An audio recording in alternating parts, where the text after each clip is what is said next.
Democratic Party in some realms believe that even though this redistricting may remove black seats, it may create the opportunity for white candidates who may be the right type of Democrat to potentially run, compete, and win some of these seats, which tells me that there are people out there who are supposed to be allied with us who are missing our point, which is this isn't about the Democratic Party necessarily. This is about black voices and black representation, black votes, black issues, black money, and our ability to elect leaders who reflect us. So if we are right now in a party where we may not be 100% aligned on why this fight around redistricting matters so much to black voters, should we be thinking about what it looks like to have coalition governing like you see in Europe and in other parts of the world where you've got multiple parties, and let's just say we were the Black People Party. Yes. And the Black People Party decided that we were going to support a Speaker of the House who was going to advance the Voting Rights Act, reassure it, and make sure the courts can't get around it, who are going to create the kind of agenda that creates empowerment for us rather than, wait, it's not your turn yet. We need another cycle. Wait just a little bit longer. We don't want to lose our opportunity at a majority. Let's put your issues just to the side here while we figure it out. And when we figure it out, we'll come back to it. And by, come back to it never comes. So when you talk about the soil being rotten, the soil producing weeds, which are of no value, how do we deal in a climate where we are basically run down on every side? We've got enemies all around. I mean, that was just a brilliant analysis, Brother Andrew. Let me just say this. We know the limits of the two-party system in the United States and how that impacts political demand. But one thing we need to be mindful of, and this is what I take from your analysis, and Angela, I would love what you think about this too. Our movement cannot function as the left wing of the Democratic Party. I want to say that again. Our movement cannot function as the left wing of the Democratic Party because it means that black interest, how we define black interest, gets circumscribed, constrained by the interest of the party. One of the things that there's a story we can tell about how the movement got conscripted, drafted into this form. Some people will say it's Jesse's 88 campaign that made that happen. That's too narrow. But the point is, when we reduce our interest to the well-being of the party, we then, in fact, position ourselves to be left behind. And so there, it's a cliche, but there are no permanent friends. They're only permanent interests.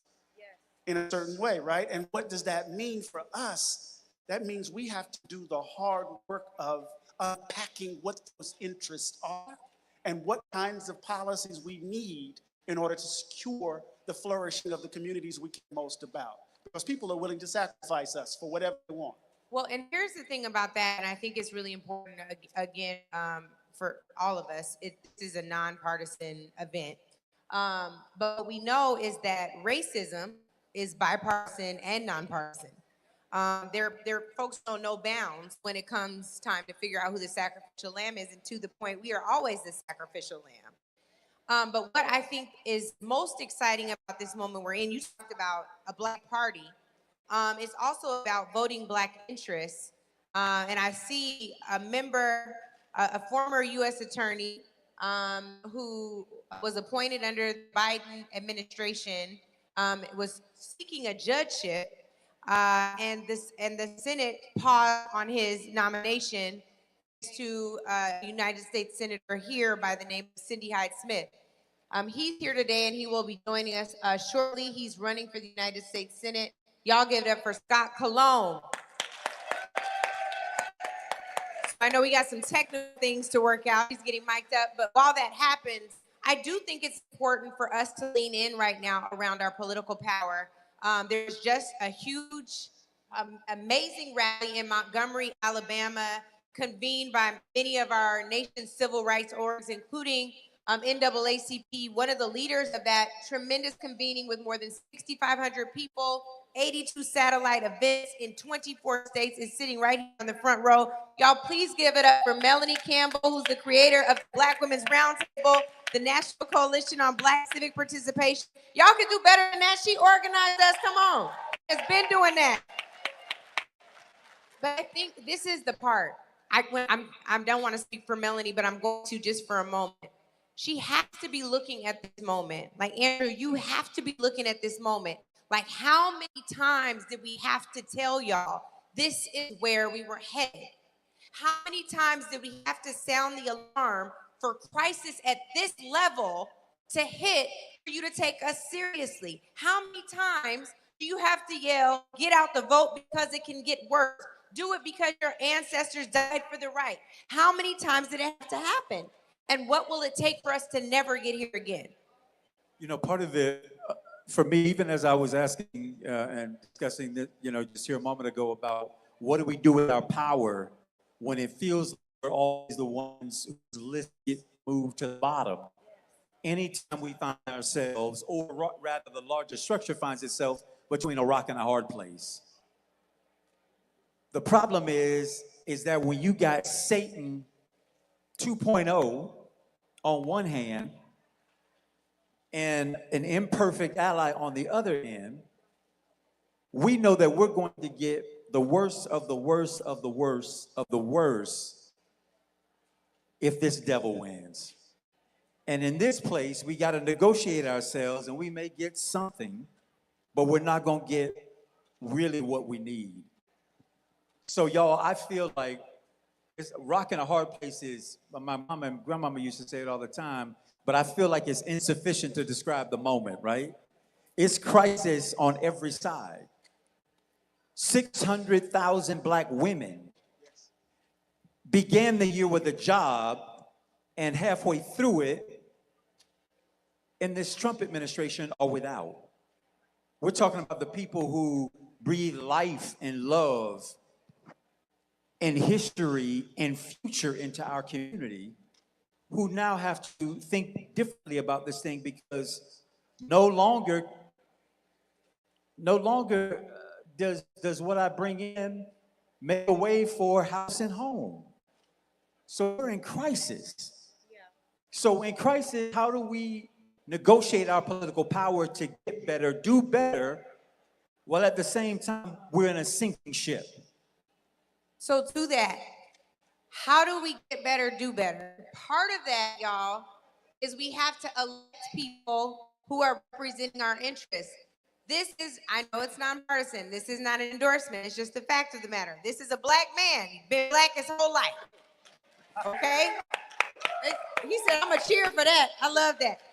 Right? So I want you to talk about, Scott, why it's important for you to take on a state like Mississippi. There are people who would look at how statewide races normally perform, how candidates have performed over the last several decades, and say, this is an uphill battle. It's a hill not worth climbing. What made you say, I absolutely need to do this, and my time is now? Listen, it's people in this audience that made me do it. It's these people. And I'll tell you, too often the country has ignored Mississippi to its detriment. And we've been making progress in Mississippi that doesn't get recognized. If you look at 2018, Mike Espy got within 5 points of winning. 2019, Jim Hood, 4 points. 2023, Brandon Persley, 3 points, 27,000 votes. Last year, Senator Isom broke the supermajority in the state Senate. They drew her map to be 51% African-American. She won 75% of the vote, y'all. You need to come here and talk to us too. Come on, ma'am. Come on up here and tell us how to get this done. That's a remarkable point. Yeah. And then you look at the primary. When I first announced, a lot of people told me across the country that, it wasn't even worth me running. They weren't gonna give me the time of day. So I went out and I campaigned all across the state of Mississippi. I've been to probably 40 of the 82 counties already. And what the people of Mississippi did for me is they created the momentum. Because in that primary, we increased turnout by 90%. We closed the gap between the Republican primary voters in the Democratic primary voters by 20 points. And we didn't have that much money to spend. The people did it. The people did it. And at the end of the poll came out showing that within 3 points of beating Cindy Hyde-Smith, that when the voters are informed about what I'm running on and what my values are, we're actually up 1 point. Because here's the mistake, people like, I call it Cindy High Prices because all we got is high prices from her. I'm just going to remind the candidate, is this still a nonpartisan event before we go too far down this road? Thank you for that reminder. But I think the mistake that people that are trying to take us back are making in this moment is everybody understands when they go to the gas station, the prices are too high. Everybody understands they go to the grocery store, the prices are too high. Everybody understands that Greenwood Hospital now says filing for bankruptcy, which is going to cause chaos to the Delta. It's going to take away health care. It's going to cause that economy to go further and further in the wrong direction. Everybody understands that, and they're not talking about those issues at all. They're not trying to make the average Mississippian's life better. They are trying to divide us and distract us because it's all about them keeping power. They don't want the voters to pick them anymore. They want to pick their voters. And what we got to do in the state is we got to come together and we got to show the country that our future is better than our past. Together, we can write a chapter for our state that shows the country that we matter. I love that. Senator, soon to be senator. Yes, sir. And I believe we got the Republican supermajority breaking member of the legislature. Can you tell us visitors, you know, my wife was born in Jackson, Mississippi. Can you tell us what you did to make the difference there? And moreover, do you see that colleagues on the side who are willing to be people of conscience and of goodwill and stewards of democracy and the Constitution, not just in word, but in deed, and stop some of these overreaches for power, taking away the vote of Black folks in the state?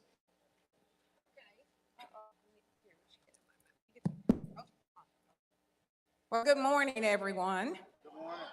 I'm Senator Theresa Gillespie Isom, District 2, DeSoto County and Tunica County, Mississippi. And when I ran my race in 25, started the primary in June, I had a lot of people to come out and support me.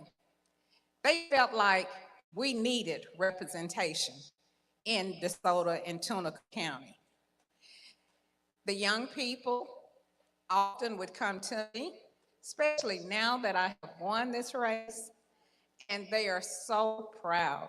They said, I am so glad to have someone that looks like me, that represents me. When I came in this morning, there was a young man in the hallway. He came to me and gave me a hug. But it's so important that we try to look at the future. What's happening, the people, the past generation, look to see that the future for us is gonna be where we are today. That I had an opportunity to win a race. And now we need to make sure, just like I'm a nurse, my little granddaughter, she's in the 11th grade. I asked her, what does she want to do? She put down she wants to be a nurse. So she may want to also become a senator or be someone in politics. We need to give them that opportunity. Let their voice be heard. That's really good. I want to make sure that while we're letting your voices be heard, that you all know that on the side of the room, we are also letting your bellies be full. There's free lunch here, and we want to make sure that you all can partake. We know it's been a long day already, but it'll be a longer day, but this is well worth the sacrifice. So, of course, we're Black in America, so we're going to make sure you eat. I want to also open this up. Lolo, I'm not sure where you are, but we have a mic floating audience Q&A. This was intended to be a town hall and an interactive conversation. We already had one comment. We had a vet come up and say, I don't know why that flag is hanging right side up. This country's in a mess. It need to be upside down. And I was like, well. So I want to make sure we open up questions. But Dr., I know you wanted to say something for a minute. I wanted to ask the question. It's important for us to have representatives. What's the substantive policy positions that you're bringing to your constituencies that excites them? What's different about you that can change the face of politics in the state of Mississippi? Well, I'll tell you, Doc, I represent a district that's majority white as district attorney, 57% white. And when I ran for that race, they told me I had no chance to win. I was running against a 27-year incumbent, and I was running on criminal justice reform. In my first speech, I said, listen, we're sending too many people to prison. If sending people to prison made everybody safe, we'd be the safest place on the world. But the reality is much more complicated than that. And we have to be smart on crime. And what I found was there's issues in Mississippi that working people can unite around that don't sound partisan. So when I go, I ran into a Republican voter in Calhoun County. Initially, he didn't want to take my card. He said, well, what? I told him because I was a Democrat. And I said, well, let me tell you the type of Democrat I am. I'm for higher wages. We haven't raised the minimum wage in close to 20 years. And if you raise the minimum wage, you boost all wages. I'm for lower cost. The tariffs are destroying farmers, it's destroying people at the grocery store, causing chaos for small businesses. That's not good for Mississippi. And last, I'm for affordable, accessible health care for everybody. Those are the values I'm running on. Those are not partisan issues. Those are Mississippi issues. And there are a lot of working class Mississippians that can unite around issues if we can get the message to them. We have to be able to raise enough money to get the message to them. But, at the end of the day, my main strategy is I'm not just gonna rely on TV. I'm gonna do TV, I'm gonna do it. But I'm also gonna get out there and touch people. I go all around the state asking voters what matters to them. And you know what the number one answer I get is? Somebody who does what they say they're gonna do. People do not trust the politicians. So what we have to do is we have to show up, listen, gain their trust when we get back in power. Because I do believe we're gonna have a moment where this is gonna backfire on them. When we get back in power, we have to deliver for working people to make their lives better. So our floating mic is right here. If you have a question, what we're going to ask you to do is say your name and where you're from, and then ask your question or make your statement. We do want to hear from our audience as well. Also joining us, no, not yet. Okay, not joining us, but you all have joined us, so we're going to keep going with this. All right. Go ahead. What are y'all predictions about how bad it gets before? We know in the history of the country, particularly the people, our progress, our advancement is often immediately followed by the clawback. We win, and then we seem to lose more than we thought we had won. And then we win again and we go back. In the moment where we right now find ourselves, as we think about this redistricting battle and the stripping away and the reductionist politics that reduces our vote and our impact, what do you think the floor is? What does the floor look like before we shoot back to a ceiling, if we shoot back? I think the floor is very low. There is no floor. I think what they'll do is people like Chad White, Governor Reeves, they're going to try to divide the state up in ways where they just keep power. So they don't have to be accountable to voters. And it won't just stop with congressional districts. It'll go to the state house. It'll go to the nonpartisan judges. They'll try to keep as much power as they can. You want to speak to that?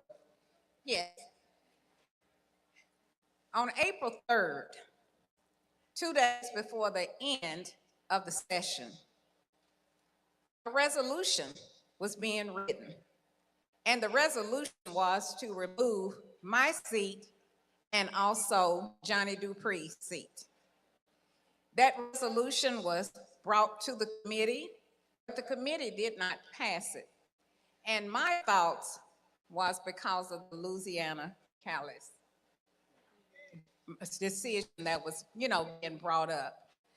Because at that point, we had so many other, seats that they wanted to look at.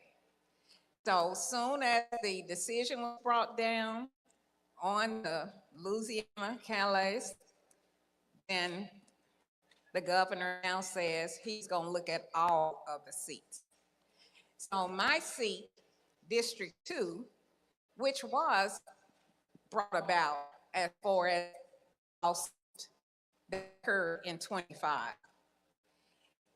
It was presented because of the fact that we did not have a representative for the Black people here in this in Tunica County. I am the first Black representative. We should applaud history being made. Yes. But it is a shame that it took to 2025 for that to happen. Right. And I'm the first female. So I was a double whammy. First Black, first female. And, you know, the people came out, they voted. My opponent was doing everything they could to stop me. But God had a plan. And I believe again that God will continue to have the plan because we as a people need representation. I love it. We do have an audience question right over here with Tyleek. Tyleek, wear your hand so they know you are the one with the mic. Thank you. Yeah. My name is Richard Coleman, and I'm probably one of the oldest members of the NAACP. Also, I was an elected official in Meridian, Mississippi. But my question is, what are we doing to engage young folk to carry the torch? We can talk it or we walk in it. Are we going to the school district and visiting schools and talking to young people, the churches, and saying that their voice is a vote and their vote do count? I have so many young people say, why should I vote? It don't go, it don't count.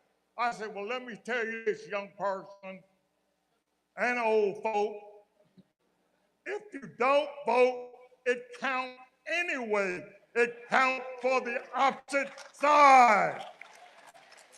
That's good. So I think we should engage ourselves and for us old people that's been in the office of ownership, we need to identify young folk and engage them in involving in public rights, civil rights, quality education. All those factors is very important. God has blessed me to see 85 years. And I started when I was about 12 years old, drinking out of water fountain. Say color only. Bathroom. Sitting on the back of the bus. But I didn't just go along with that. I stood up. And I got drafted in the military. I'm saying this because it can probably inspire young folk to get involved and you have a voice. I got drafted in the Army. I joined the Army Reserve because I said, why should I want to be part of an organization that's killing other folks? My aim is right here in Meridian, Mississippi, when I can't use public accommodation. So I'm saying this because I'm going to show you how with God you can do pretty much. I ended up teaching race relations for all military. I did it for 13 years. They say race relation and then they change to human relation. And you got to walk the walk. If you don't walk the walk and just talk the talk, it don't mean nothing. Engage our young folks. Wow, thank you so much, Mr. Coleman. Tyleek, I'm actually gonna have you address the part that was his question. That was extremely powerful. Thank you, because we need to deepen into the reminders of our history for those of us who don't know. And for you to be here walking history, proud of where you come from and understand how much you had to fight, that is so encouraging. I want you for a moment to address what we're doing or what we must do to engage young people? Absolutely. And I want to just shout out to you for sharing your story. We stand on the shoulders of sheroes and heroes of our elders who paved the way. So let's give it up for all of our elders in the room. I want to share something that my mentor shared with me. He said, it's not about a generation that has it all or a generation that has all the energy, but it's our synergy that matters. And I would implore each of you in your respective places to ensure that you make room for young people to be at the table in those conversations, to make sure that they feel included, that they are included, and that their voices and that their ideas come to fruition a part of your plans. I know oftentimes it can be uncomfortable, and we can be uncomfortable in places where things may look different, but it's all right for things to look different, right? Because it is the differences that help shift the narrative, to push the envelope a little further. So I encourage you to get uncomfortable. It's all right with being uncomfortable, because complacency is what? The enemy of accomplishment. And what we are doing in this space, we want to continue to have real dialogue and conversation with young people, having tough conversations sometimes and meeting them where they are. So that means showing up in different places. Yes, we are engaging them on our college campuses and our youth councils and et cetera, and in schools, but also where are we meeting them outside the schools? Where are they meeting at? Where are they convening at? And so meeting them where they are is going to be important for us. And we also want to make sure that they are the ones telling the story, that their story matters. Our young people, you can walk in there with your head held high, your shoulders lifted, God sent you there because your story matters. And oftentimes they try to discount the story or the upbringing of where our young people come from. They all have their own lived experiences, so we want to lift up their storytelling so they can tell the story and the narrative why this is important to them. And that's why we just launched our digital organizers. I'm gonna do a kudos. Youth in College is celebrating 90 years this year. And so we were also going to ensure that we're continuing to build legacy and also empowering our young folks to be connected to our elders, but also of how they can build what this new generation of activism looks like in the 21st century. Tyleek, I'm gonna keep you in the hot seat, and I'm also gonna put all young people in the room in the hot seat. If you are 18 or under, can you raise your hand? Okay, I see a few. I think they in school. I'm about to raise my hand too, because some of y'all, I think y'all not telling the truth. I'm raising my hand too. I'm just checking. It's okay, just in case. Because my dad used to take me out of school for stuff like this. So pardon activist in me. Hey, baby, you cheating, because your daddy got the mic. We're going to come to you another time. But I want to get some college-age students. If you're 18 to 24, raise your hands. There's about 3, 4, 5. Okay. So, Tyleek, I want you to go find a student, stand by them, because the NAACP just announced Out of Bounds. We did. Out of Bounds is trying to get young people, the fans, the states that are impacted or impacting us in the SEC, all of the public schools, the public colleges, restricting our athletes, Black student athletes, from going to those schools because of your administrations cannot stand up for Black voting power, our rights. Our students should not have to go play at your university. And I've seen a lot of people having a lot to say about what could be done, what should be done better, and we stay the perfect being the enemy of the good. We got to do something, and I would argue now the next frontier is economic, right? So, Tyleek, I want you to weigh in here. If you see a college student that has something to say about this, we can have a debate. Some good debaters up here, but we got to do something next. Go ahead. That's right. Ain't nothing wrong with debate. We did just Out of Bounds. Like I said, our Black athletes are making these colleges millions and millions of dollars. And so we're saying, how can we redirect that power and give them the authority over their talents? And oftentimes this is a conversation of how the college athletics is looking at our students as if proper. They're not. They are their talents, and we're encouraging our students. If your university, recruitment is just no longer about if it's a good facility. Recruitment is no longer about if the coaching staff is good. There's some good coaching staffs at our HBCUs, right? Let's get it right.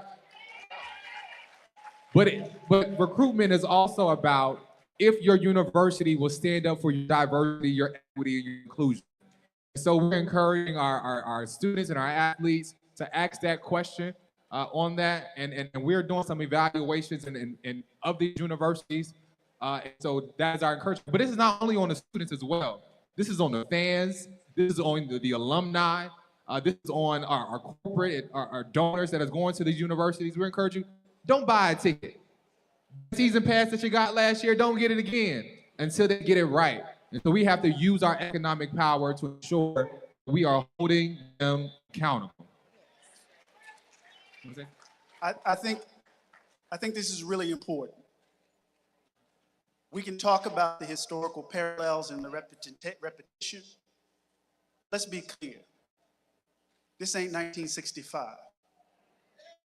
It's not 1865. We're not the black people of 1965 or 1865. And so part of what we have to do is to understand our power and exercise it with intent, right, and purpose. We have to figure out the leverage points. We have more capacity in our community than we've ever had. We have people who have been positioned in places of power in ways that we've rarely had. The numbers such. We don't need to sit back on our heels and watch white folk lose their mind. So the question for us is, what are our leverage points? And I say this, that the economic is not the next frontier, Sister Angela. It's always been here. It's always been here. So what are the leverage points? And what are the sacrifices requisite for us to speak truth, exercise the power that we've gained up to this time? And if you are in a position of power, whether you're in a law firm, whether you're at a university, whether you are in a media institution, and you're not exercising that power, what the hell are you there in the first place? So we got young men with NIL, young women with NILs. They're going to make a bunch, they're going to get the bag. What are you getting it for and for whom? We have to begin to leverage our power like we got it. And stop acting like these folk can move on us and we're just going to sit here and sing. We got to figure out how we're going to move. In other words, can we exercise some power with the power we have? Does that make sense? Absolutely. It would also make sense at this time. He's been key in organizing most of the activities today and so much more. He is our good brother and friend, Charles, he is the Mississippi Conference Executive Director of NAACP. We're gonna have him join us now. I need one of these shirts, Charles. Yes, I fight for voting rights. Y'all can do better than that. We've been working hard fighting for black people. Let's go. That's better. Good morning, good morning. So we got 2,000 shirts, so I know I got at least one for you, Angela. I appreciate that. You know, black people like free stuff. I definitely want my shirt. I'd wear it right now if I had it. And I'm grateful for you and Andrew and Eddie being here in Mississippi. Thank you. Mississippi is always home to you, right. Especially to you. Absolutely. Oh, we have another question right here. Question. My name is Robert Irvin, and I live here in Jackson, Mississippi. And my question is, when we talk about race, we're all people of color. That's Caucasians. Kylie, we can't hear. Have the mic a little closer. My name is Robert Irvin, and my question is, we are all people of color. That's including Caucasians. They are of color. We are all, and we're gonna stand together. We have to unite. Divided we together we stand, and divided we fall. So we have to incorporate all races of color to stand against racism, because we have a felon in the White House and we need to get him out. Amen. Senator. Okay, I just wanted to make a point, and that is when we're talking about our youth. One of the things I think that we often forget, I was an educator of nursing, but for our children and our young adults, they took civics out of schools. When we went to school, I know when I went to school, we had that as a class. So now that's being put back into the curriculum. It was a bill, has been passed, so the students will get that. And I know in DeSoto County, the students, before they graduate, they have to register to vote. That is a part. So all of those things, when we talk about our youth, we have to remember that they didn't go the same way that we went. I was so glad when I got 18 that I could register to vote, but it hadn't been pressed upon them. They hadn't had the struggles that we did when we were coming up. So that made a big difference. So now that this is going to be placed back, hopefully the youth and the young adults will start, taking it important that it's need to be registered to vote. When Kamala Harris was running, I did 35 voter registration drives. I registered 298 people. And in talking with some of the youth when I would go to them, my vote doesn't make a difference. I don't need to vote. Or if I put my name on there, then they're going to call me for jury duty. So they didn't have an understanding. So now we need to be able to educate, and being placed back in the curriculum of the school, I think it will help. Just speaking of jury duty, having been a person who needed a jury to decide against or for me, for the truth, you ought to be honored to be called for jury. Right. Because I didn't, this isn't the point, but if you ever find yourself in the crosshairs of this government, and quite frankly, but for God, there go any of us. You better pray, you better hope that somebody who looks like you, has your shared experience, is willing to ask some questions, is willing to turn some tables, is willing to say, I don't know that that's the truth. Yes. Can you prove it? Because the absence of us being on juries means that your life oftentimes can be left in the hands of people who don't see you as an equal. Yeah. From your very presence in the room, have concluded that you're a threat, that you're no good, that you're a taker and not a giver, and that you deserve the worst of the worst of the worst that they can admonish you for. So anybody who has that conception of, I don't want to register because I don't want to be on a jury, think about yourself. And if you ever needed a juror on the other side, not going to be Somebody for that you, looks like you. but who is going to see you as a person and hear you. That's what you want. Not somebody who's in your pocket, but who will hear you. The other thing is, Senator, you mentioned the folks who conclude that this government isn't working for them, that I am registered, but I get nothing from it.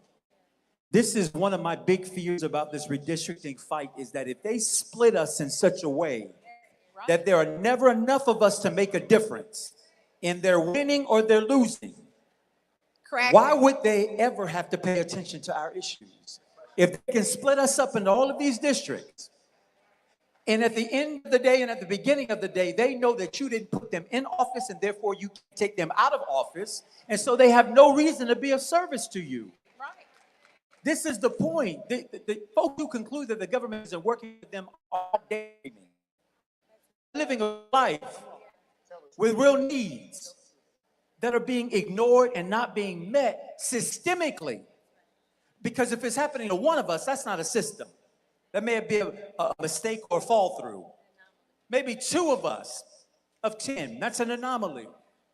But when 9 of 10 of us are coming into the same situation where we express our issues, make a demand, and it gets ignored, that's no longer an exception, that's a system. That's deliberate. It's the input, and that will always be the output. So the threat of this redistricting isn't just you losing faces that look like us and people who have our shared experience having opportunities to lead us. It is that they can break us, crack us, divide us in such a way that in a state like Mississippi, where you are a third of the population, and of your entire congressional delegation ain't but 1 black person, and that's today, because tomorrow they want to remove that seat. Make it make sense that in a state where a third of the people in it are black, yet the congressional delegation looks nothing like a third of the state. 40%. 40%. So the point being the same. One of every three And let me people say, left. they will not touch Congressman Benny Gordon Thompson's seat. They will not. They better not. But they may try, but the point which is they have a goal oriented to their goal, and the way they have the power, they think, to do it, which is why our clapback has to be louder than their first step. Our clapback has to be louder. We have a question in the back, and as more people are coming in, please know that there's free lunch over here. We want to make sure you are fed. Go ahead, Tyleek. I know there's a few. Could we take two if possible? So we Yes, and then Okay. maybe this side too. on this side as well. Yeah. My name is Josephine Odessa Kelly Johnson, and I'm from Claiborne County. I have a question for you all. Have you all ever tapped into the resources that you got that haven't been tapped yet? If you ask the people over 60 to raise their hands in this building, you'll get a great amount of people. And those people over 60 are your foxes in your hen house. They can go out. Have you ever thought, he wanted me to repeat my question. Have you ever tapped into the people that you got that will help you? Oh, yeah. If you go and look in this room, it's gray hair all over this room. and some of them got wigs on, but She called y'all out. She was like, the gray hair not showing because you got your wig on. I love it. Come on, tell the truth, mother. Come on. and somebody said a little dye. But we are some of your strongest helpers. We are your grandmothers, your mothers, and your aunties, and we are the people who can go out and tell the young people what's going on, what we went through, how we went through it, and when we went through it. But you guys go out on your own. Take your foxes with you.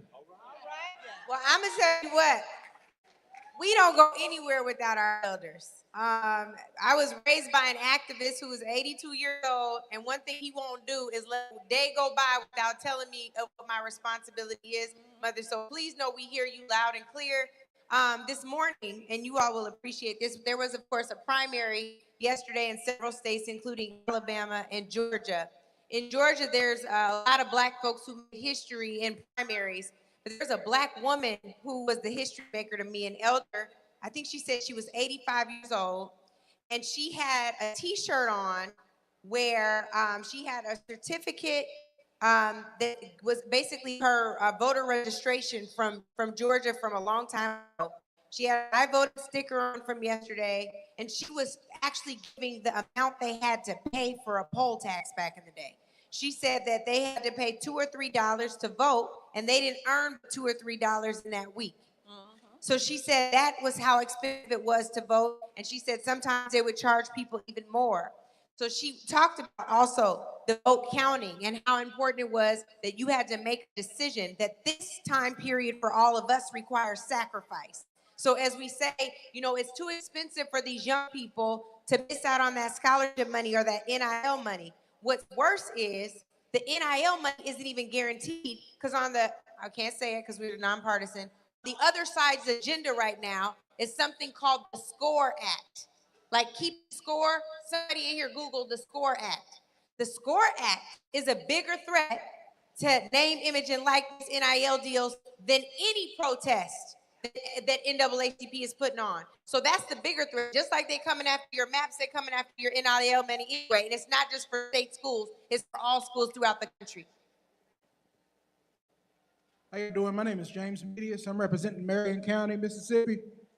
My question is in regards to what my grandmother here was talking about. There are a lot of seniors, and everybody talks about the youth, younger than 24. But there's also a giant group of people in my age bracket that just kind of drop off. Because when I was in college, there was things like the outbound program, somebody asking to join the NAACP, but here I'm 37, and I missed a couple of voting sessions, but I know I'm not the only one. So my question is, what's being done to branch everybody together? Because 25 to 40 is a giant section of our workforce, of just the economy, doing a whole lot of millennials. So what's being done to put all three generations together, the ones in the middle, the youth, as well as the seniors? Thank you for the question. I answer part of it, and I'll talk about Mississippi. About 15 statewide organizations got together this February, and we began to build out a Mississippi plan. That Mississippi plan includes 7 lanes. Each of the organizations said what was their primary, secondary, and tertiary lane as it relates to the plan. Because what you said is true. I'm gonna say this. Mississippi is not just a moral argument. It is simple math. But in order for that math to work, we have to come together. As I look at this election cycle, parity among African Americans would mean that we have to turn out an additional 75,000 African Americans. The question becomes how. Don't have enough time to get into great detail, but just understand that their plan is coming together. Groups have talked about what piece of it they're going to take, whether it's voter registration, whether it's knocking on doors, whether it is phone calls, text, direct mail, other forms of communication, et cetera. What about leadership pipeline? Exactly what you're talking about, bringing people into the fold, thinking about the through line of the approach to civic engagement from before you able to register, you are in your senior years. Because at the end of the day, if you're going to win, the city is going to all of us. Yes. The last thing I say about this is that I am an organizer. I am not an activist. I don't like to be behind the podium. I like to be with the people. And the reason being is because oftentimes we come together in these types of moments, but we have to have the next. We have to come together and build the strategy, build the plan, work the plan, because ultimately our North Star should be changing the material conditions of the lives of others. So I'm grateful to the question, and I believe that we're gonna do it this year. I feel the energy. There is a crisis, y'all can clap for that. There is a crisis within this moment, but within every moment of crisis, there's an equal opportunity. So let's look at that opportunity. Thank Angela, you so much. before- yeah. Really quickly, I want to let's give it up for candidate for the United States Senate, Scott Colomb, and also State Senator Teresa Gillespie Isom. They're going to go now, but we have some other guests coming up. I want you to keep clapping, and actually, I want y'all to get on your feet and give it up for my forever boss, Benny Gordon Thompson, who represents this state, District 2. I want him to come on up here. Yes, boss, it's a whole call out. Come on up here and get all this love from this room. I want y'all to keep clapping because the legacy of someone who called for, well, hold on, let me give him all his love. Hold on.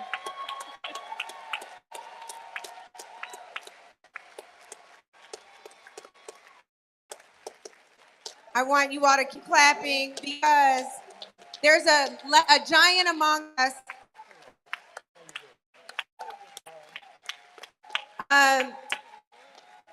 Okay, now I need y'all to listen for just a second. So there is the legacy of a giant who we lost this year, who is also in this room right now.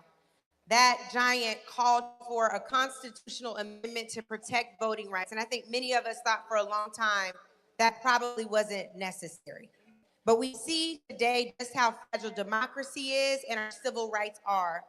The person here who's now representing Chicago, Illinois, is Congressman Jonathan Jackson, the son of Reverend Jesse Lewis Jackson Sr. Give it up for Jonathan Jackson.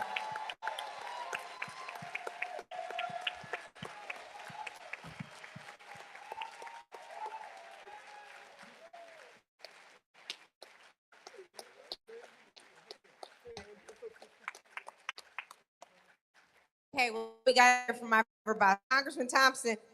We're in the fight for our lives. You've been under the tutelage of Fannie Lou Hamer, a SNCC representative and organizer. Did you think that we would ever be in this moment? If you had asked me that a month ago, I'd said hope springs eternal. But after this egregious Supreme Court decision, we in trouble. And part of the reason we are here today is because we have to come together with a solution. And it's not a short-term solution, it's a long-term solution.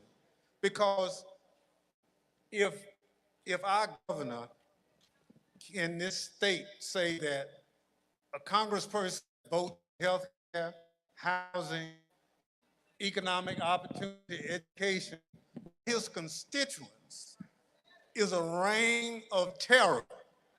Give me a break. You understand? So what we have to do is make sure that we remember who we are and whose we are. It's absolutely important. Look, I asked Congressman Jackson to come for a lot of reasons. He has more folk from Mississippi in his Chicago district than I almost have in the second district. But he understands clearly what the problems are. Destinies are together. So it doesn't matter where you are in this country, it's the system that oppresses us. And anytime the system goes against us, we have to unite. And so part of what you will be seeing the rest of this day is people coming together, you know, from all parts of the state. They're watching Mississippi. So goes Mississippi, so goes the South, and so goes the rest of this country. Our legacy is built on the backs of a lot of people. And so we can't let short-minded people turn us back.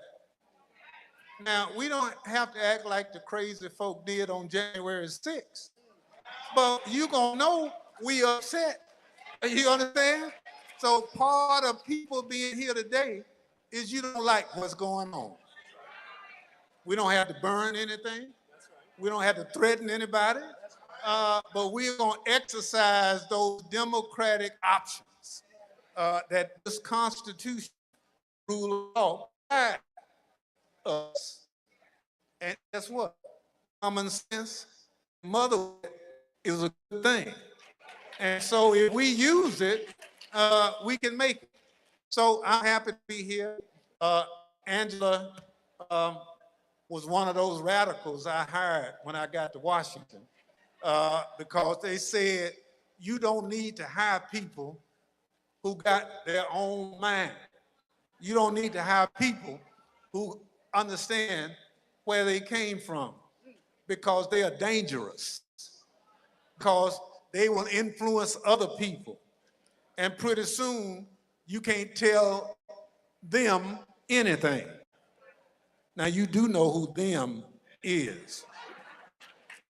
If you don't see Eddie Glaude before you leave, he'll explain to you who them is. Thank you so much, Congressman Thompson. I learned from the best radical there is. That would be Benny Gordon He Thompson. basically said he can't tell you nothing. That's not what he meant. That you I got think your that's what own he said. mind. That's what he said. I just so we're clear, guys, co-host. This one I said my former boss on a call just the other day, and he said, "You mean forever boss?" So try again. This is Congressman Benny Thompson. Before Charles Taylor got up, you all already heard him say that he would prefer to organize people, be amongst the people. He's not for the big stage. So much so he got off without us telling him thank you, Charles. And I also want to acknowledge our NAACP national president, who is talking right now, but he's on his way up to the stage. Derek Johnson, give it up for Derek Johnson, everybody. He's on his way up. And before Derek joins us. I do want to give the floor to Congressman Jonathan Jackson. Hello, thank you so much. Great to be back in Mississippi. I serve from the Chicago's 1st, Illinois' 1st congressional district as Congressman Benny Thompson, my dear friend. For the purpose of this event, I'll just call him Uncle Benny. And we all know an Uncle Benny, that's somebody you can call when you have trouble and you can't necessarily go home first. But Uncle Benny has always been there, and I appreciate him, appreciate all the things we have in common. Let me share with you what brings me to Mississippi. Come on. What brings me to Mississippi is, you know, the Mississippi River starts in Minnesota and ends here. The same Jim Crow that you have here made it all the way up to the north. We take the same I-55 from the south side of Chicago to end right here in Mississippi. What's starting here in Mississippi is coming to Chicago next. This same spirit of voter suppression, voter denial is under attack. And today, Mrs. Fannie Lou Hamer cannot be here. Medgar Evers cannot be here. And what a disgrace you have in your governor to call the Honorable Congressman Benny Thompson a terror. We can tell him something about terror. And I would look forward to meeting the governor to tell him something about terror. Every lynch noose was a terror. Every plantation whip was a terror. Every discrimination is a terror. We have been terrorized, and Congressman Benny Thompson has been a credit to the whole nation. If I had a chance to talk with your governor, I would tell him, take me to talk to Donald Trump and be like Congressman Benny Thompson and stand up in the face of terrorism.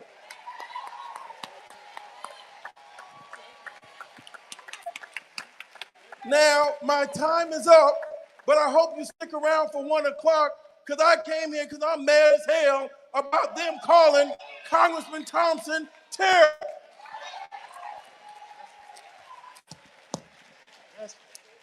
Oh, before you speak, Mr. President, we have a couple of questions here. Teddy, go ahead. That might have to be the last one. We're going to get in trouble. Ooh. Hello, my name is Bobby Bingham Morrow, and I'm from Vicksburg, Mississippi. And I want to challenge all of the communities that are here today. In Vicksburg, we're trying to determine how we can get a larger number of people to vote, because we know that we have the numbers in our community, but they're not voting. One of the areas that we have not targeted enough are our convicted felons. It is so easy for our convicted felons to say, oh, I'm a convicted felon, so I can't vote. But what we have to do is go a bit further and say, what's your conviction? Because there are only 23 crimes that will take away your right to vote. Drugs is not one of them. Drugs does not take away your right to vote. And so when that individual tells you, I am a convicted felon, you hand them a voter registration form, get them to fill it out, and you take it to the courthouse. So that's one of the avenues that our younger people use to not take time to go to the polls to vote. The other thing that we have to do is one thing we need to go back to where the parents are in charge and the children are not. That the parents will tell the children, if you live in this household, you are 18 years and older, you need to go to the polls to vote. So come on, let's get in the car and let's go register to vote. And on election day, we get up together and we go to the polls as a family. I have a whole lot more to talk to you about, but I know we don't have the time. I have a lot of questions, but that's my challenge, is that each one of us in this room will find us 2 convicted felons and make them our target. And it's not gonna be in a day that you'll get it done. If that person has committed a crime that will take away their right to vote, then this is the opportunity for you to work with your local state legislator to take all of those applications to get voting rights restored back to the legislature to help those individuals get their rights restored. Now, in our Vicksburg community, we have about 20 people on our list right now that are working to get their voting rights restored. We have been successful in getting, over the last 10 years, we've been successful in getting only one person's rights restored. But it takes a while. It's not something that you can just let go. If they will fill out that application, they want to get registered to vote. Thank you. Thank you so much. At this time, I want to yield to President Derek Johnson from the NAACP, who's doing great work all over the nation. Let's give it up for Derek, please.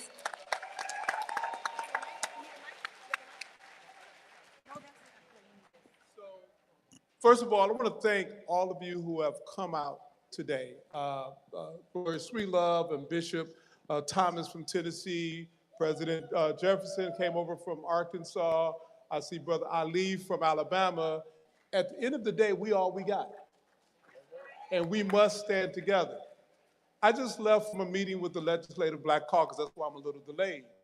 And I want to talk about two things. One, about our campaign that we launched yesterday, asking athletes not to go to schools where they don't respect their vote. And one of the caucus members asked me, says, can you explain it? Why is that significant?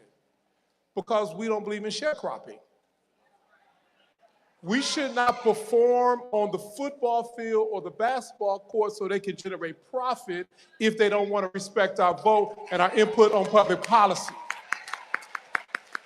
And for these state institutions that are flagship, that are generating over $100 million a year off the backs of our talent, we should end that sharecropping system immediately. And the second conversation I was having with the Legislative Black Caucus, I say, don't make the mistake of I.T. Montgomery. Now, some of you may not know who I.T. Montgomery is.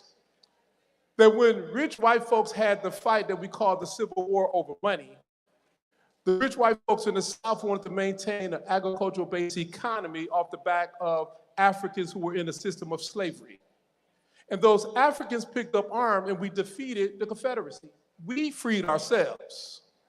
And in that process, we were awarded the 13th and 14th and 15th Amendment, allowing us the ability to, the right to vote, full citizenship, and to negotiate our labor. And as a result, we got elected to the Mississippi State Legislature, and we created public education, among many other things. And we began to prosper until those rich white guys cut another deal over who would be president. Hayes still didn't compromise. And in that process, they said, you support our candidate, Rutherford B. Hayes, we remove the federal troops. We are in a Hayes-Tilden compromise moment. That the deal has been cut. The Supreme Court has issued a bad decision, and now we have to be more unified than ever. But after the deal was cut during that time in the 1800s, I.T. Montgomery cut a deal for a little town of Mount Bayou. Said, I would support this if you leave Mount Bayou alone. And because he supported it, they gave them the license to move forward. Mount Bayou was created, but black folks all across the state of Mississippi was disenfranchised for 100 years. We are in that moment. And I charge, let's say the Black Caucus, I say, you are all you have. Don't go cut no side deal on redistricting. You are all you have. Lean into the wisdom at the table, because the expertise you're looking for is not going to fly in on an airplane. It's sitting around the table with you. Their name is Willie Bailey, who's seen this before, him and Frazier. Lean into that wisdom that you have, because Carol Rose fought and litigated, and we won, and he can do it again. Lean into the wisdom that you have, because we are all that we have. So in this moment, I am tickled, pleased, look at this room. And the reason why, because we want to win this with rallies and demonstrations, although they be necessary. They're necessary because it is a stopping point between the work. It is the opportunity to energize and convene, so when we leave here, the destination is November. The opportunity is the engagement of communities who are looking for you and your directions and your ability to organize. I am tickled to death because my mentors sitting on one side and my teachers at the stage. Both of them are focused on loving Black people, and we love Black people by empowering Black people for Black people to do for themselves when we're under attack. In this moment, we are all that we have. The power is with us. And I want to thank Angela and Andrew for bringing this platform, because Mississippi, we got to demonstrate for the rest of the country what is possible. We must demonstrate for the rest of the country what is possible. And what is possible is us coming together under a strategy with a destination, empowering our people to understand our history, because that history is powerful within itself. Thank you all. Thank you so much, Mr. President. At this time in our show, we normally have something called calls to action. So we'll briefly issue a call to action, all of us on the stage. There's very important, and we're going to listen to what Mississippi State Executive Director said, which is to make sure we don't leave from here, have this big gathering. I know Derek also supports this, and not leave here with something that we must do. So, Dr. Glad, I will start with you. Call to action. I think we need to identify those 18 to 39-year-olds, because they are overwhelmingly important in terms of the demographic in this country, voting demographic. We need to turn them out in massive numbers. So all we need to do is do the math. If we lost by 27,000 votes, how many of us didn't vote? Right? So we need to engage in finding particular people we know between 18 and 39, and at least turn out at least two of your partners. Bring them with you. Let's do what we know we can do, because we have the power. Here. One, I just want to thank you all for being in this space today. I tell you, I looked over at Eddie with a tear in my eye, because there are a lot of places that are under attack, and not everybody is showing up. My mind goes, I know our civil rights history, but my mind goes real briefly to Minnesota, where at a time where bodies had already been laid on the ground, lives taken unnecessarily, a country bowed by a president who seemed lawless and is, who had no respect or regard for our humanity, Black, white, or otherwise. Through the courage of a few people who added a few more people, who added a few more people, that added up to a few thousand, weathering all kinds of cold, chilling temperatures, stood up. There was no election to be had. They stood up. They kept showing up. Even when their lives were on the line, they still showed up. And y'all, they faced down a tyrant who had to change his whole approach to how he was prosecuting the immigration war in this country. Now, I don't think for a moment that this man has his heart changed. It's black. It's cold. But we were powerful enough, in spite of no election being on the line, to show up repeatedly, day after day, regardless of the consequence, to say we matter and you are not going to run over us. So Mississippi is that for the rest of us. Y'all are showing up. They're trying to take away our representation, our seats, our votes. They want us bloodied and bowed, and we're still showing up. So I just want to say, y'all, no one's going to save us but us. And you don't have to be part of an organization, although you need to be part of the NAACP, but I'm not asking you to be part of an organization. I'm saying wherever you sit, wherever you stand, wherever you draw breath,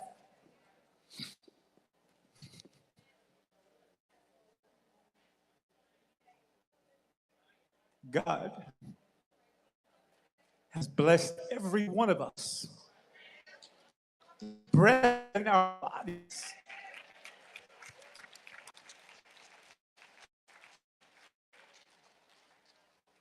And so as long as we draw breath, they ought to fear us, because they know that we are not going to let this crisis pass without us getting the come up on the other side.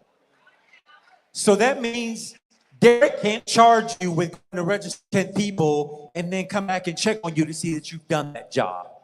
Your commitment, your agency has to be a contract with yourself that says, I have the power to do something, not everything.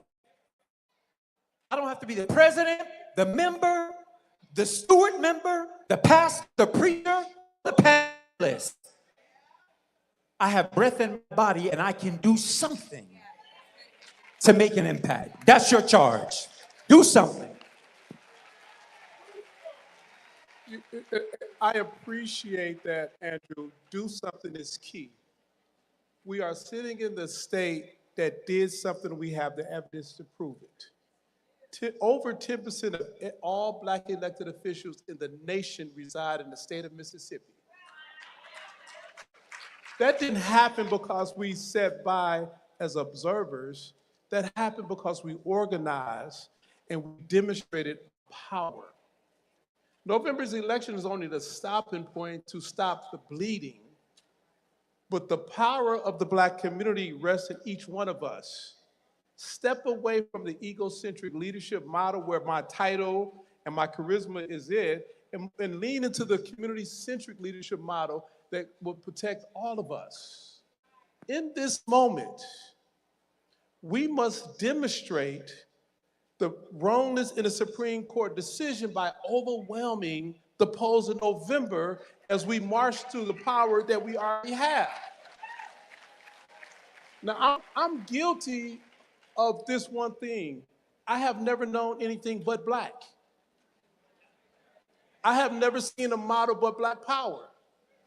I am blessed to grow up in a city called Detroit with a Coma Young, to move to Mississippi to go to Tougaloo College and work for Benny Thompson, only to realize that we are all that we need if we lean into one another.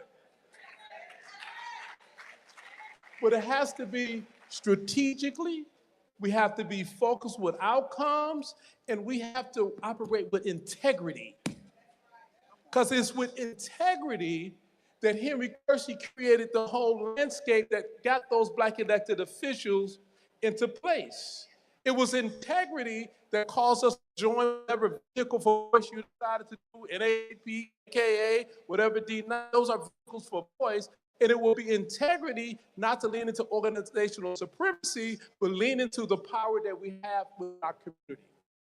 So I love when Charles says, I'm not an activist, I'm an organizer. My charge to you is to be an organizer. Because the people in your communities are looking to you.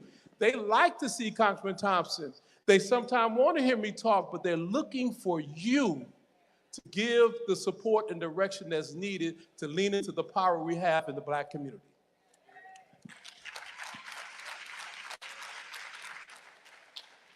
Again, I want to thank you so much.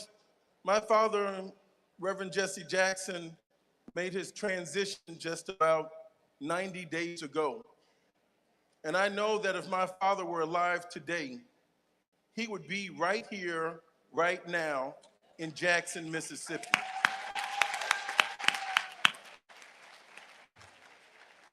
This year, I turned 60 years of age.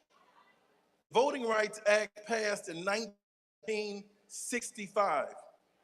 Follow me, please. I'm the first generation of African Americans that was born with equal rights. That's right, that's right.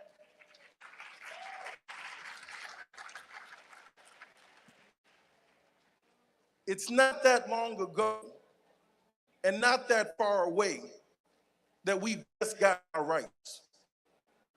And I want the governor of this state and every legislator to know that thinks that they're going to strip our rights, that they've got the fight of their life on their hands.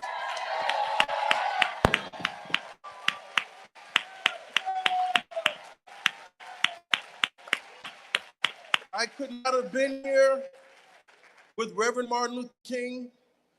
That was not my fate. I could not have been here with the Freedom Riders. I could not have been here with Schwerner, Cheney, and Goodman. But I thank God, and I am so excited. You got to hear me. I am so excited. One thing about growing up Brother Claude and the Jackson household, for morning, we just didn't have eggs and grits and bacon and toast. We got fed hope every morning.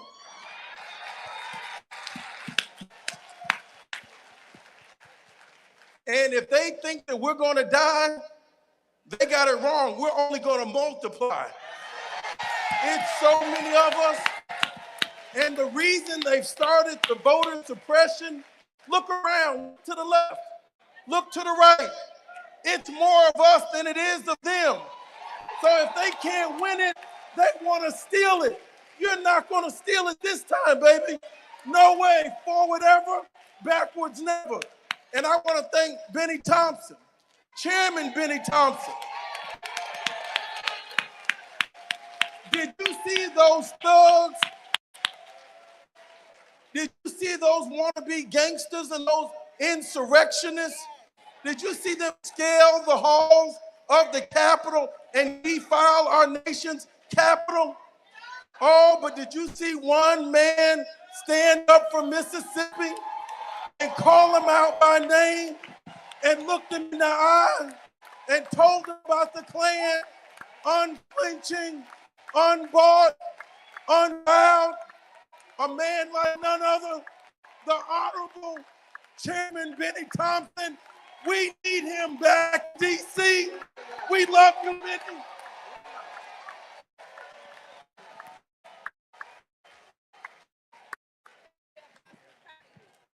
Well, look, very rarely am I at a loss for words. But look, what you see is an original Mississippian. Look, my school was named Bolton Colored School.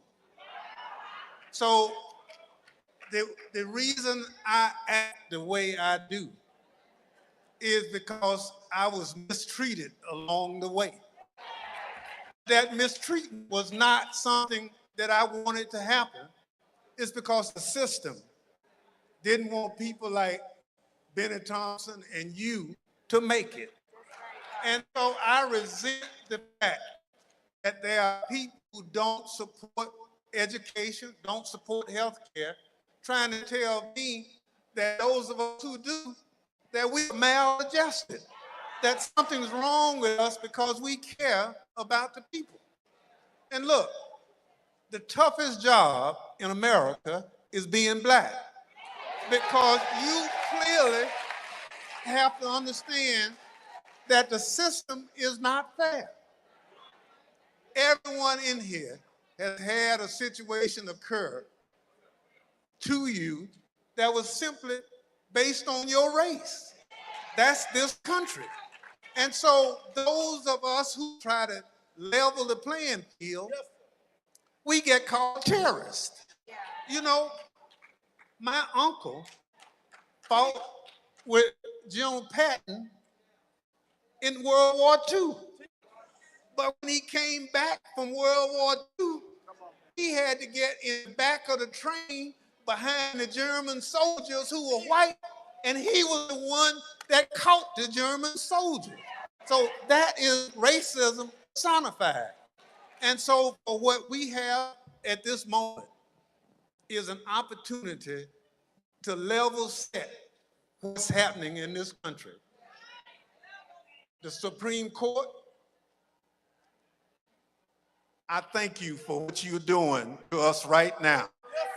Because what you are doing is allowing us to unleash the anger, unleash the disappointment, unleash everything that we've had to deal with as a people right now.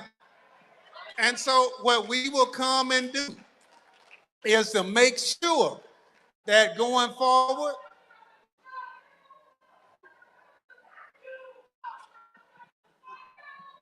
They're on our side. oh, okay. They just hype y'all. They're on our side.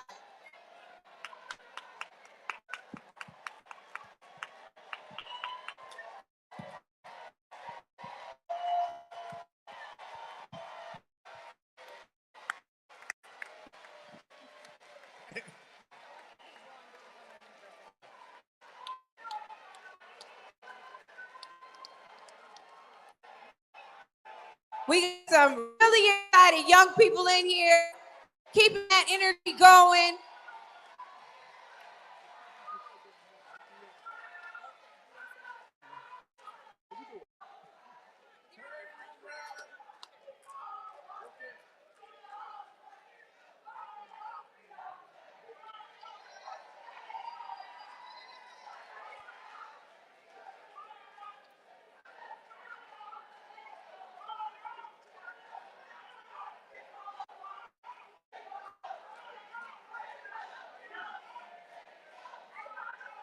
As the young people come in, this is a tribute not only to the NACP, but to Chokwe Lumumba and the People's Assembly.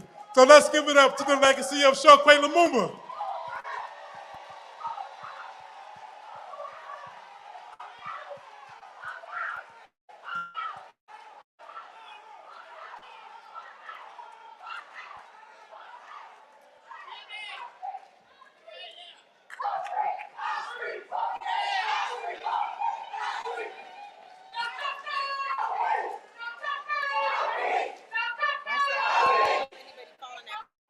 Be careful, I don't want you to fall. Be careful.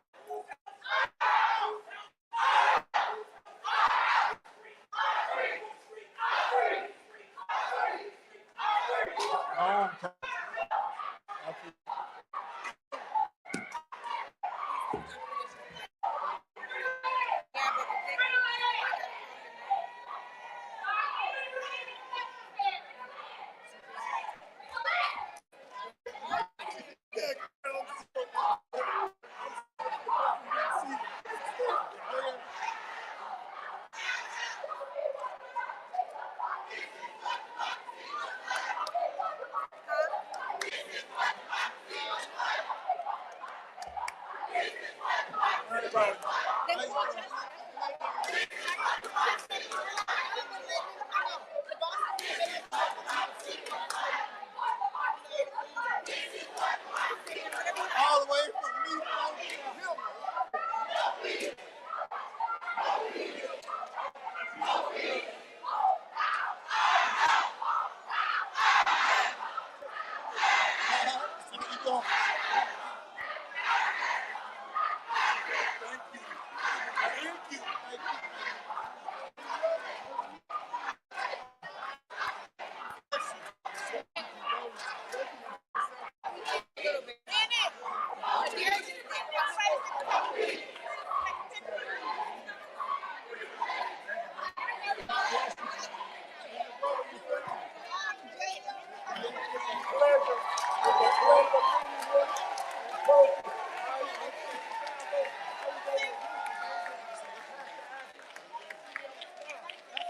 These are many of the young people we were seeking just moments ago. I want to shout out dear sister Wakinia Clanton and all the folks who have been a part of this to make this happen.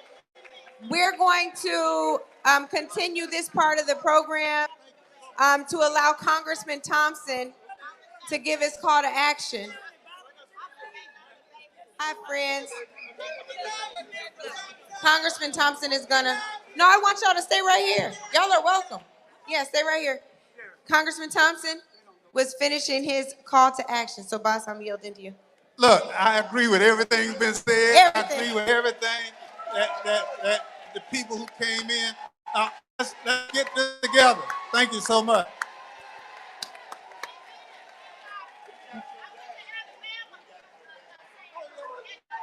Okay, we're getting ready to.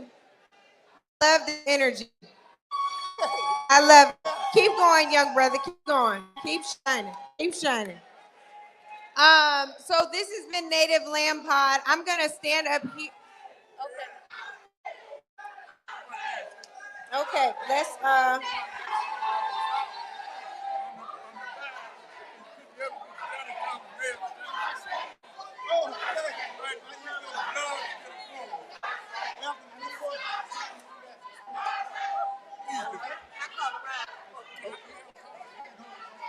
before I do my call to action, there's a young person here who has been fighting in the Tennessee state legislature.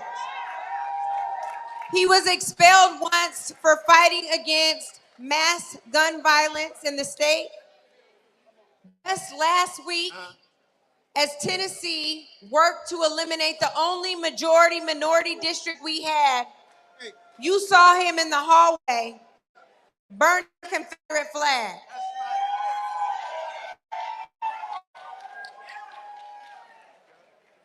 This young man, despite the fact that I'm much older than him, has the kind of courage that makes me admire and feel mentored and supported by him. So while this wasn't a part of the program, I know that I cannot go forward without acknowledging and yielding the mic to State Representative Justin Jones.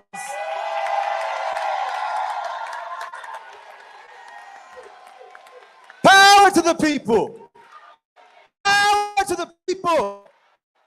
Power to the people.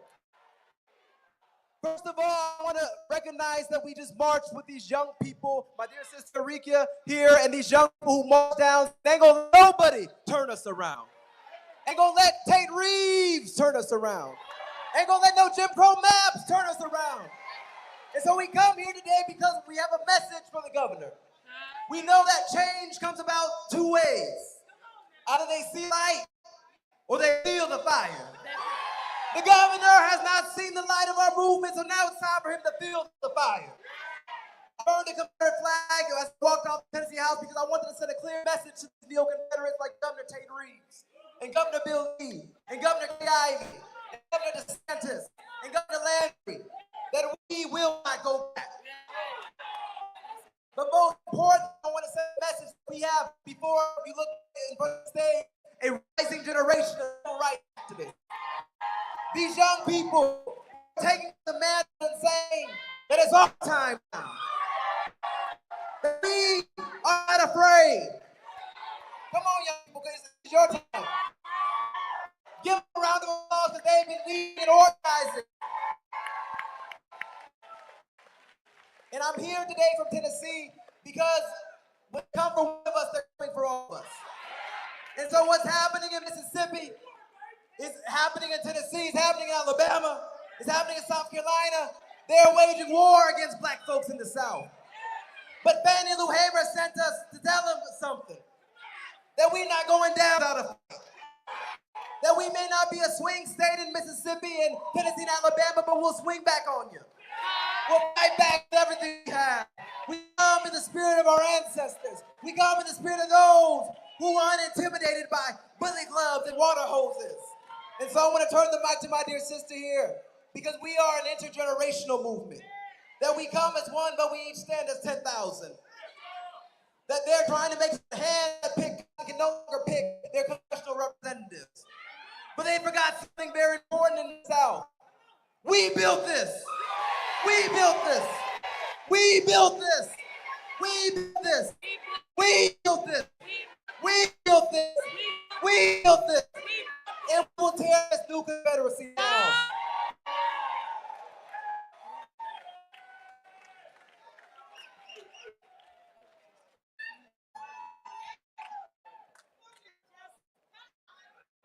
We don't mean to be disrespectful, but we do mean to be disruptive.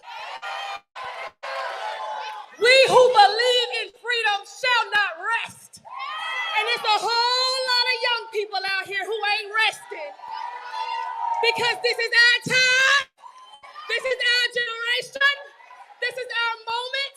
This is our fight. And this time, we're going to get it right. I said, we're going to get it right. We who believe in freedom shall not rest. I am not up here as a Rika Bennett Scott. I am up here as a representation of this beautiful myriad of young people who have come together and decide to take on the streets of the city of Jackson as a representation that we will not go back. We will not go back. We will not be silenced, and our time is now. I tell you, it is our duty to fight for our freedom. It is our duty to win. We must love and protect each other. We have nothing to lose but our chains. We have nothing to lose but our chains. I say we have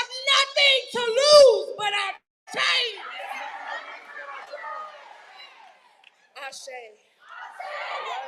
I hope you get the message. And that's from M.I. Crooked letter I.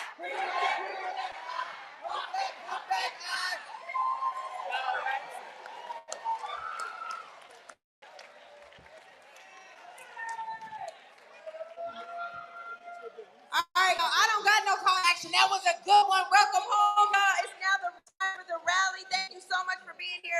Keep up that energy. Keep up that round of applause. Make sure you thank all of our organizers. Derek from the NAACP, everyone involved in the Mississippi Voting Rapid Response Coalition. Wave your hand if you're a part of the coalition. Thank you all so much for all you do. Kenya, floor is yours.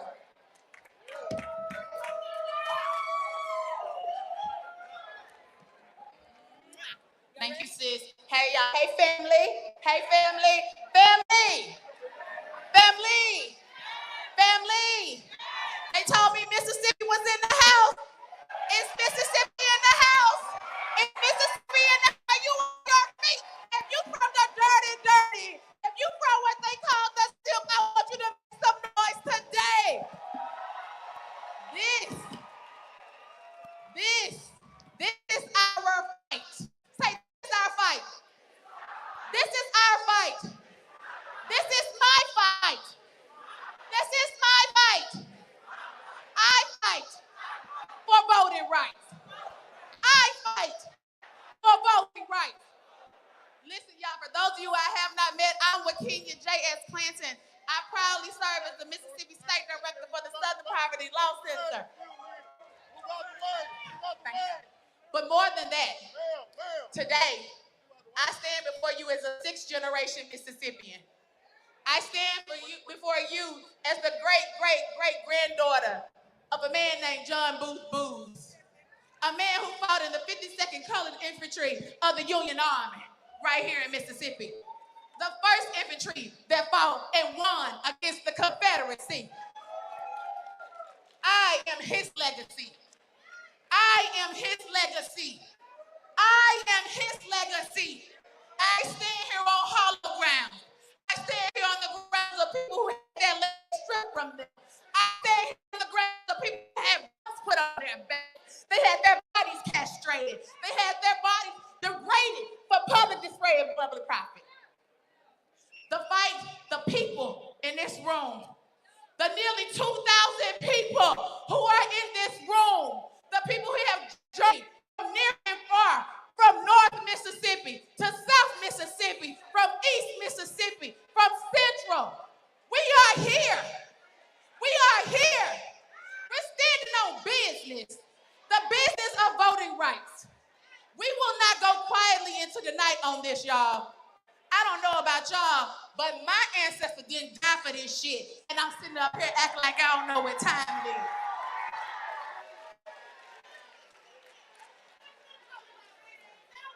No, don't y'all get me fired.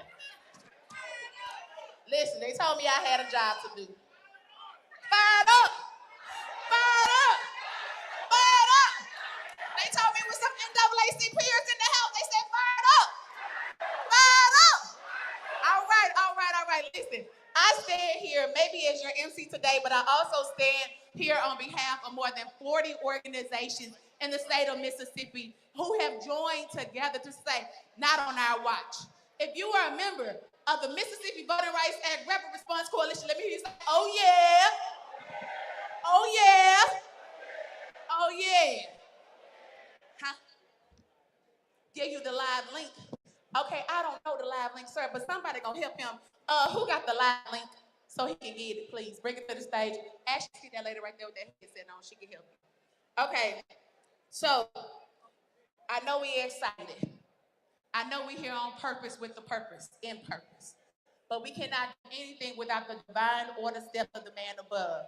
And so join me in inviting Reverend C.J. Rose, the pastor of Mount Ham Baptist Church right here in the historic Jackson corridor of, it's not Fair Street District. Okay, Reverend C.J. Rose.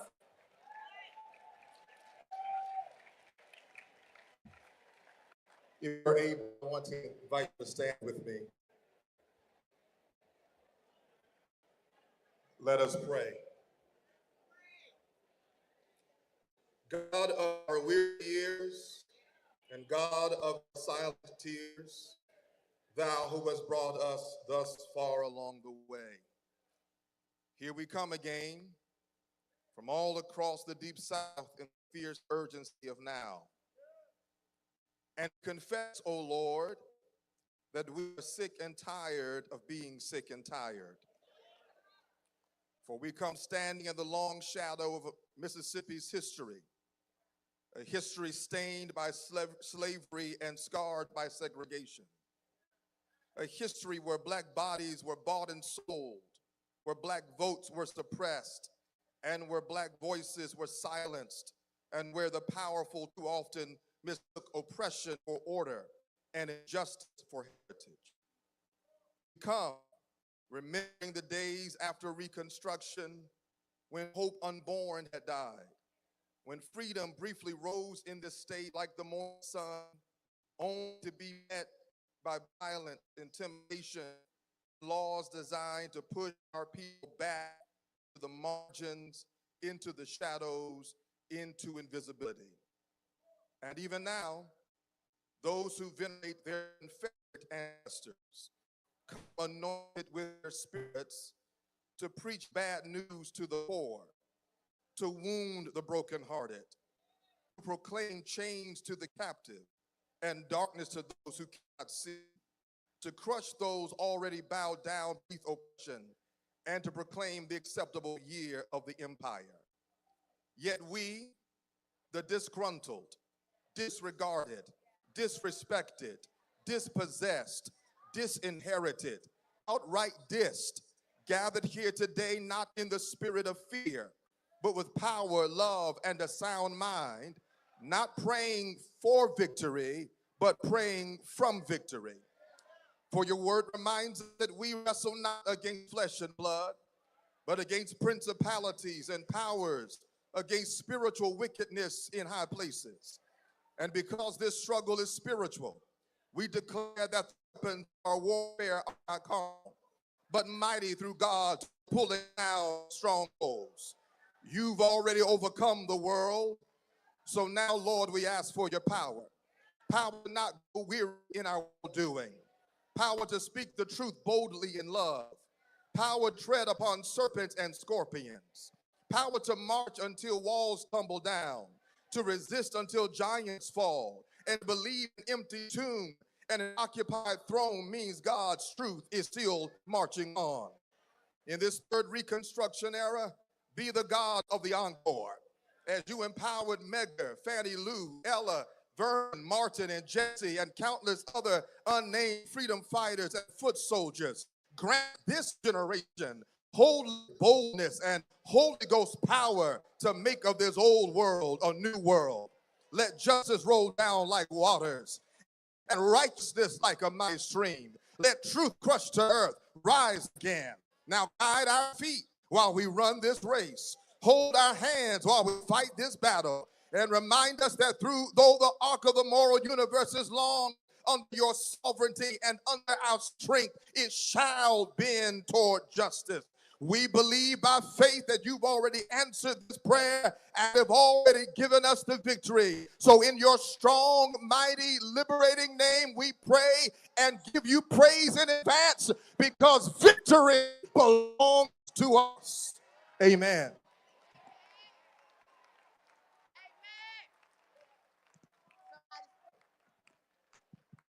Somebody say victory, victory, victory, victorious. That's who we will be.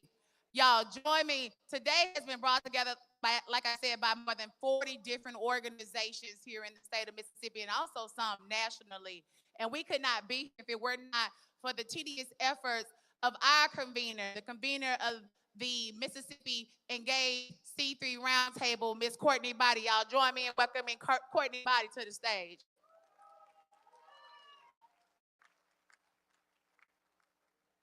Thanks, Joaquin. Mississippi, are y'all ready? I don't hear y'all. That was weak. That was weak. I said, Mississippi, are y'all ready? So as Joaquin said, I am Courtney Body. I am the executive director for Mississippi Engage, and I am standing here today because somebody fought for my rights. And a couple weeks ago, the Supreme Court looked at everything our people fought for and everything they marched for, everything they bled for, everything they died for, and they said not good enough. But I need to know and to hear something today. We are not silent, we are not invisible, and we are not going anywhere. Look around you. This right here, this is what they're afraid of. They are trying to erase us. But guess what? Y'all have proven today that we know our power. What we need to know is that we are going to fight. We will carry it in the courts. We will carry it in the legislature. And we are going to carry it at the ballot box every time.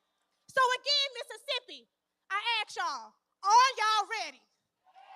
Okay, this is our fight. This is our vote. And this is our state. Thank you.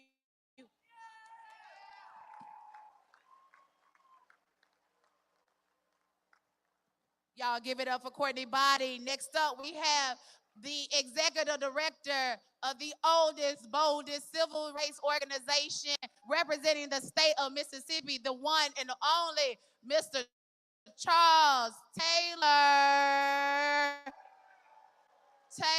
Jaribu, you coming? Okay, you gonna give it to Ricky. Got it. I got you, Ricky. I got you coming next. Come on, Charles. You gotta fire him up now. You gonna be the ED, man. Are y'all fired up? First, I want to ask, there's a lot of people on this side of the room. If y'all can shift in the room so we can have a crowd. I don't want to crowd the door, so if y'all can shift in the room. Can everybody say on 1, 2, 3, say shift?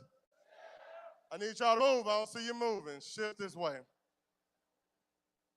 First of all, I am excited for y'all to be here. But I'm going to ask if we can just temper the crowd just for a moment. If we could just temper the crowd just for a moment. What I want to talk to you about is 1875. Can you say 1875? That was the moment where Reconstruction ended. And folks created what they call the Mississippi Plan. Can we say Mississippi Plan? The Mississippi Plan is what ushered in Jim Crow.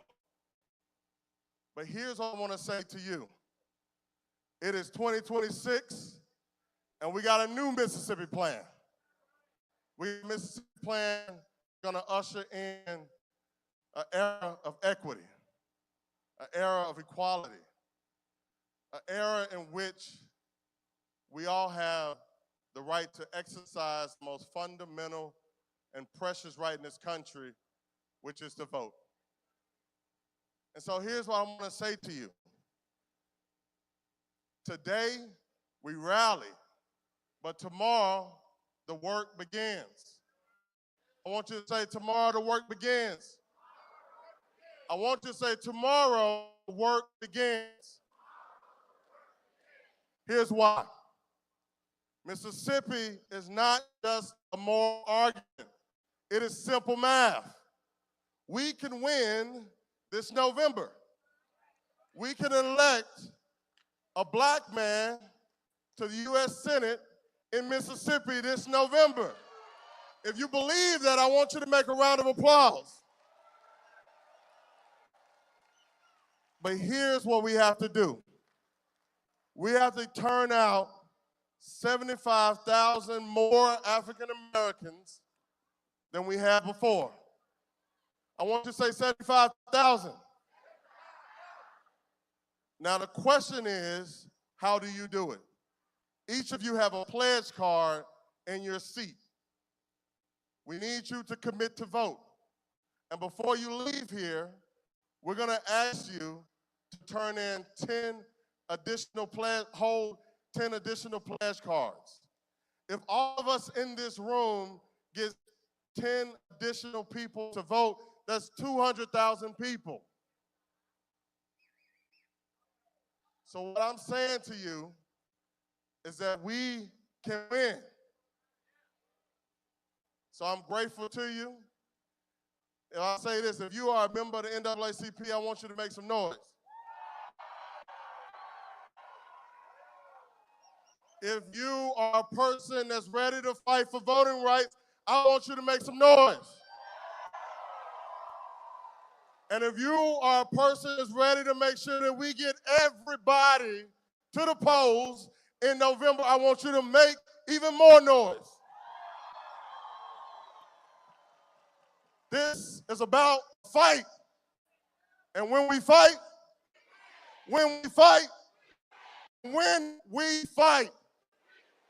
thank y'all and God bless. Y'all give it up for our leader, Mr. Charles Taylor. Listen, the work we do for voting rights is done on the backs of millions of Mississippians. And there's no organization who understands that more acutely than the Mississippi Workers Center for Human Rights. And so I'm asking if the members of the Mississippi Center for Human Rights could join their chairman, Representative Ricky Thompson, on the stage today to talk about the plight for voting rights and human rights. Y'all give it up for Ricky Thompson.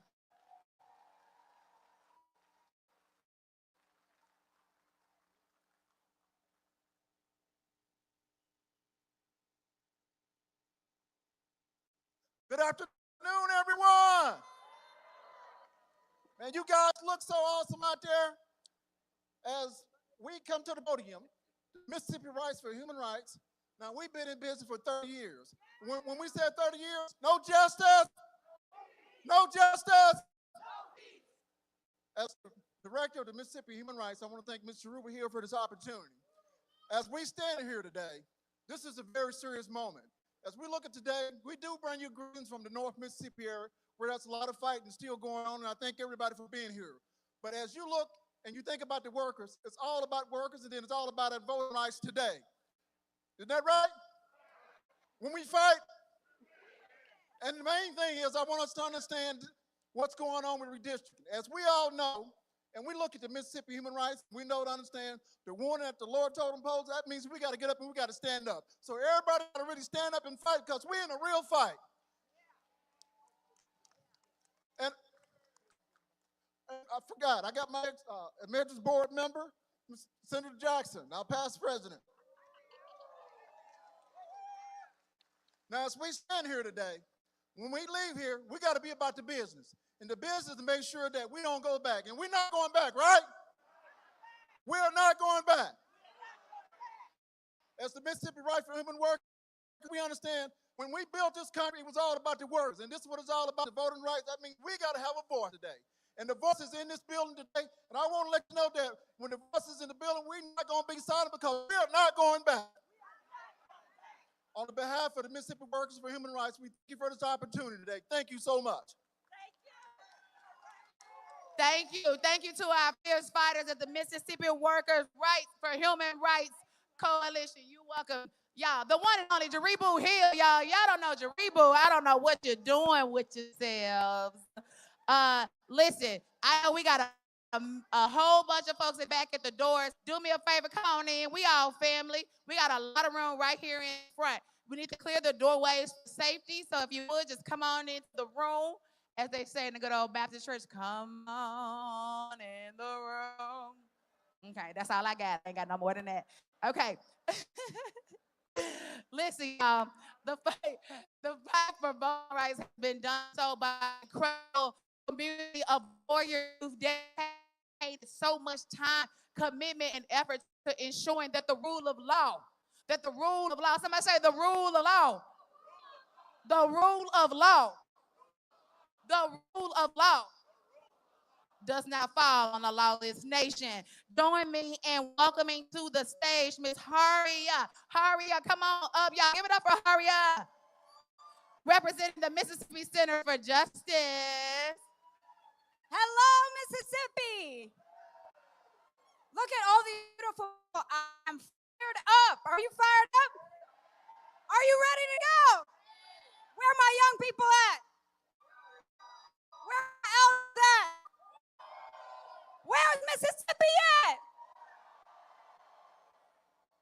Kenya said, my name is Haria Tarikan, and I'm the Director of Policy and Advocacy at the Mississippi Center for Justice. We are voting rights attorneys. We are attorneys who fight for our rights every day because we understand that voting rights is the difference between who gets heard and who gets silenced. Voting rights is the difference between those who have rights and those who do not. Mississippi Center for Justice and our partners litigated that case that got us 3 more seats, that got us better representation in Hattiesburg, in Chickasaw County, in DeSoto County, and in Monroe County. And the rogue Supreme Court vacated our judgment this week. But we will continue to fight. We will fight in the court. We will fight in the legislature. And we will fight in the street. We will fight because we know housing rights are voting rights. Health rights are voting rights. Property rights are voting rights. Immigrants' rights are voting rights. Education rights are voting rights. Healthcare is voting right. And civil rights are voting rights. So we will for all rights. And we will join you every day because fair maps equal fair representation. And we want our maps fair. Join me and say, you can't stop the revolution. Voting rights is the solution. You can't stop the revolution. Voting rights is the solution. Thank you, everybody. I love you. Y'all give it up for Haria. Give it up for Haria. Now listen, next coming to the mic, we have 2 organizations who've been doing the work to make sure that Black voters are centered, that Black voters matter. Somebody say Black voters matter. Black voters matter. White voters matter. Hispanic voters matter. Asian voters matter. Native American votes matter. All our votes matter. With that, I'm calling to the front. It's Carol Blackman. She's the leader of the Mississippi Black Voters Matter Action Fund. Miss Carol, you in the house. Y'all give it up for me, Carol. I'm also going to ask Cliff Albright to join her in the front. Cliff, if you're here, let me see you make your way. Let me see you make your way. All right, while they're doing all of that, I'm going to call up our next group, another group who's also equally committed to the vote, but equally committed to the vote on behalf of those who have been disenfranchised. Join me coming to the stage. Okay, all right, they didn't join. Okay, see, this is how Black people grow. They just say, hold on, baby, not too fast, not too much, not too much. Y'all ready? Miss Karen is ready. Okay, Miss Karen, come on. Hey, y'all. We all here for the same cause. We here to make it known that all of us are going to make our votes count, and we're all going to bring somebody with us. I always think about, when I'm talking about voting, I think about my grandmother. I think about my grandmother who at 65 years old went to the Madison County Courthouse to try and register to vote. She was not allowed to vote. So then, guess what? She went back again. And she got her name in the Sovereignty Commission file. So she taught me, always vote. I'm a super voter. My whole family are super voters. And y'all, there are 13 of us siblings, and all of us and all of our children vote every chance we get. So before I sit down, I just want to say that I remember when there was no Voting Rights Act. I remember when it was passed, and I remember when the vote came to us at the age of 18. And I've been voting ever since. I am working across Mississippi with Black Voters Matter as the senior state organizing manager. I work with a whole team of people across this state. We got partners who are here in the audience today. Can y'all make some noise? And I want to thank them because they're doing the turnout. They're getting the people to do the movement. And we are working toward November. We're working toward letting the governor and all his people hear our voices. And now I'm going to turn it over to my boss, Cliff Albright. What's going on, Mississippi? How y'all doing? So last Saturday, we had a thing over in Montgomery. It was called All Roads Lead to the South. And today, what we know is all roads lead to Mississippi. And we say all roads lead to the South in Mississippi because what happens here doesn't just stay here. What happens here with Jim Crow maps affects every state in this country. Nobody's going to get an exemption from Jim Crow. But what we also say, because the South is important, because the South has given so much to everybody else. The South has given the rest of the country its freedoms. You know, at the earlier rally, we talked about folks like Medgar Evers and Fannie Lou Hamer, right? Those are the real founders of the freedoms in this country. The Liberty Bell might be in Philadelphia, but freedom rings from Mississippi. In fact, you can't even spell freedoms without an M and an S. So and Mississippi gives everybody that freedom. And so what they have done is, they may think they did a thing with these maps and this decision, but what they've done is waking a sleeping giant, because we got folks in here from all across the South. We got folks in here working together across state lines that haven't worked together recently like that before. They done messed up. Somebody look at your neighbor and tell them they done messed up now. And so what we know is this: they can try to come out with some rigged maps. You can rig maps, but you can't rig a movement. You can erase a map, but you can't erase a movement. You can bury a map, but you can't bury a movement. And if they do bury us, guess what? They tried to bury us, but what? They didn't know we were seeds. And so we are going to rise up and mess around. Don't let that seed be a mustard seed, because we know what happens with that. So I'm going to get on out the way. I'm not going to preach. I'm going to get on out the way. But we are going to win. Somebody say, I believe that we will win. All right. Thank y'all. Thank you so much. Black Matters Matter. Thank you so much. Next, we have coming to the mic. We must vote. We must vote is doing the work on behalf of those who've been disenfranchised here in the state of Mississippi. So we must vote. Please, please speak up and speak out. Hey, family. Good afternoon. I first want to say shout out all of our high school students. We want to recognize the youth. Any high school students here? The high school students, I'll breathe, but I'll be intentional. There has been a divine force that has been sent to silence us and erase us. I personally know what it feels like to try to have your voice taken democracy, right? We won't let it happen. We won't retreat, and we will not go away. We're going to be resilient in the work and continuing to give everybody a voice. We have a saying, everybody in jail ain't guilty and everybody walking around ain't innocent, right? So what we need to do is don't get mad. We need to organize. We need to unite and be intentional and strategic about showing up. The time is now. The fight is at our door. We have no time to run and hide. We've got to show up and we've got to be intentional. So I wanted to shout out my young people behind me, because guess what? It ain't about me. To my elders here, time is up. We got it. We got to let y'all know that we got to take it from here. And we got to take it and do it the right way. And when y'all pass it to me, I got to react and pass it to them. Thank you. Y'all give it up for Tony Wakefield. Give it up for Tony Wakefield. We are here today simply because of the fact that trying to strip something away from us that we worked so hard to get. When I look out into this audience and I see our elders, people who were around when we all did not have the right to exercise our freedom, they want to take us back to that.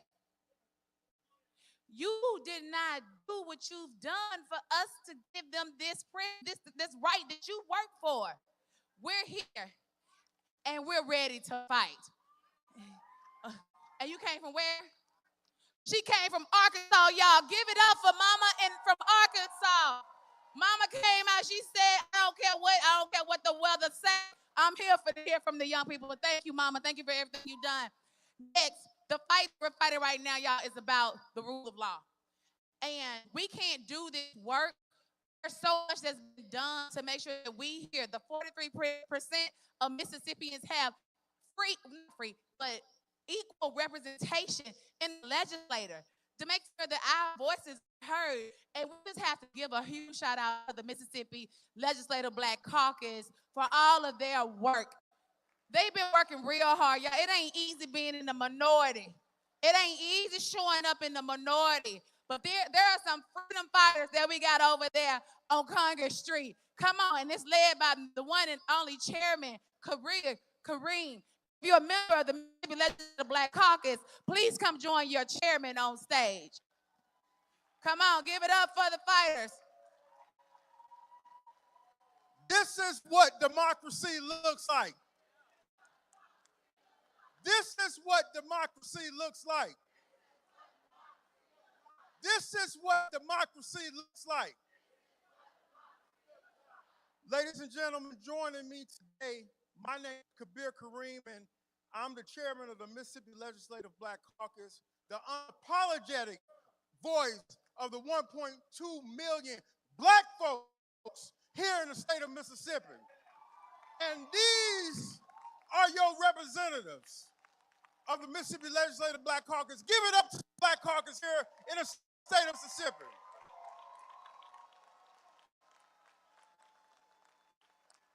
We will not be erased. We're not going anywhere. And if you think you're going to get rid of us, you got another thought coming. What started out as a caucus of one in 1967 with our emeritus leader, Robert G. Clark, if you notice, some of our members are wearing our Black Caucus lapel pin in his memories. And the fight that our emeritus leader, Robert G. Clark, fought in 1967, I'd be damned if we're not fighting that same fight in 2026. But guess what? We ain't going nowhere. A hog squeals before you kill it, and we ain't going nowhere. But I thought it'd be fitting, Wakenya and a member of this audience, to bring up the son of Robert G. Clark. Y'all give it up for Representative Brian Clark. Honor his father, give it up. The first legislator elected to the legislature since Reconstruction.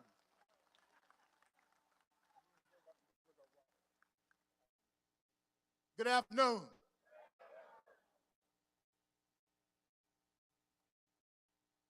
I stand here today down the streets in the shadows of that old Capitol. In 1890, framers of the Constitution we got framed and passed a Constitution, y'all, that came to be the most systematic voter suppression law this country had ever seen. And the framers of that Constitution told the entire state in the country exactly what they was doing. They was passing a law that was going to disenfranchise African Americans without technically violating law. 136 years later, right down the street from that same building, we're fighting that same fight.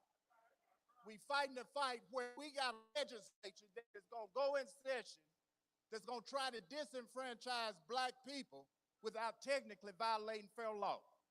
Same fight, same song, second verse. So today, every generation find themselves at a crossroads. And when you get to that crossroads, you have to make a decision on which way you're going to go and which way we going to go. We going to fight. Which direction we going to go? We going to fight.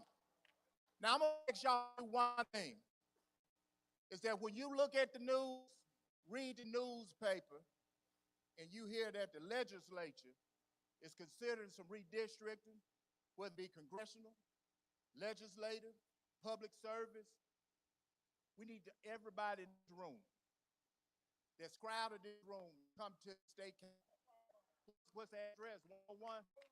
400 State Street. We want you, the same crowd, to show up at the legislature and have your voices heard. Now, ladies and gentlemen, I'm going to bring up somebody. Oh, can't bring up nobody else. Appreciate you so much. I love y'all a whole bunch. I gotta get back on my program because this that we're talking about was about the 3 congressional seats that we won, that we went to court and won, and we do have representatives of those 2 districts. Two of the 3 districts that we won, they are here, and so we want to hear about them because they represent places where people's voices have been marginalized, y'all. They were sent to the Capitol for them. And so they deserve to speak. And I'm going to give it to them. Good afternoon. Unfortunately, we're seeing the same story being played over again. What those principalities and powers have been working for years, they're trying to take their pencil and rewrite our work.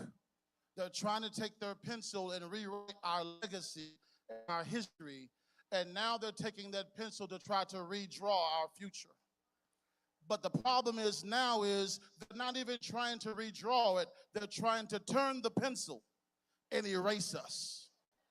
But I've got a secret for them, and I've got a message for you. You can't erase what's permanent.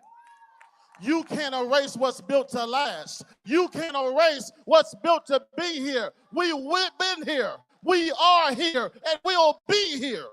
We were built for this moment. We were built for this season. I just want to know, are you permanent? Are you built to last? Are you built for the moment? Because I'm ready. I don't know about you, but I fought too hard. I gave too much of what I had to give up in this moment. I wasn't written in pencil. I was written to be permanent. My name, my legacy, and my cohorts will be here. The question is, will you be here? We'll see you soon. All right, somebody told me we had some additional leaders. Come on up here. Y'all, so in addition to, I don't know if y'all know this, but we have 4 members of our legislature who serve in leadership. And one of them is the incomparable minority leader of the House, the Mississippi House of Representatives, the one and only Representative Robert Johnson. So.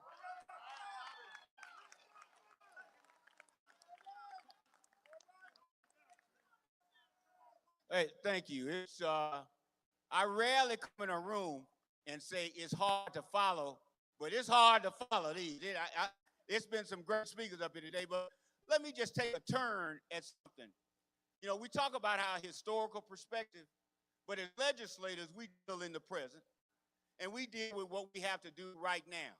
And I just want to ask you, if you live in a state that has the lowest gross domestic product, do you think you need to come out and change your leadership?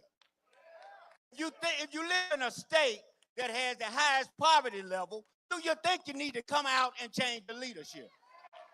If you live in a state that has the highest unemployment in the nation, do you think you need to change your leadership?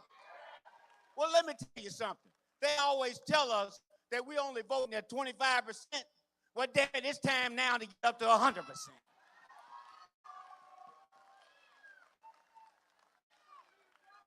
Because I didn't come back to Mississippi after law school to live in the poorest state in the country. I came back here to be a part of a change or something you want to build. Now, I heard everybody talks about black votes. My challenge is that there are poor white folks out there too. And I want them to come out and vote on behalf of themselves. It's time for them to stop voting against their interest. Let me tell you something. If you got the highest poverty rate in the country, they ain't all black folks. And if you got the lowest gross domestic product in the country, the people who ain't working, who ain't producing, ain't all black folks. Now, first thing they did at the city came down was they said, let's get rid of Benny Thompson. Let's get rid of that reign of terror. Now, the only terror I know Benny Thompson has done is brought more than $10 billion to the state of Mississippi in the last 10 years. Money that came directly to the state, and they spent less than 10% of it in the 2nd district that he represents. So what I'm telling you is, as legislators, our job is to get in those rooms, as Representative Crosby talked about, they got a pencil. Well, let me tell you what, I don't care what they got.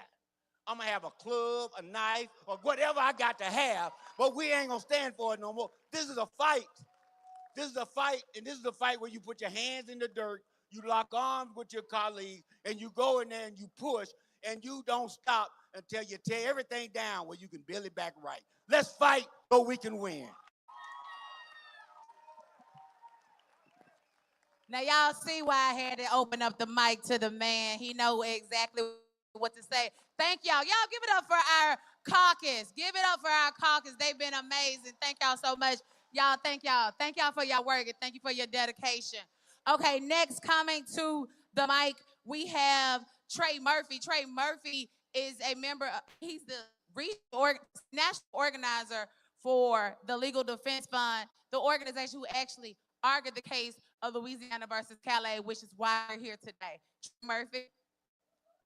When I say who's democracy, you say our democracy. Who's democracy? Who's democracy?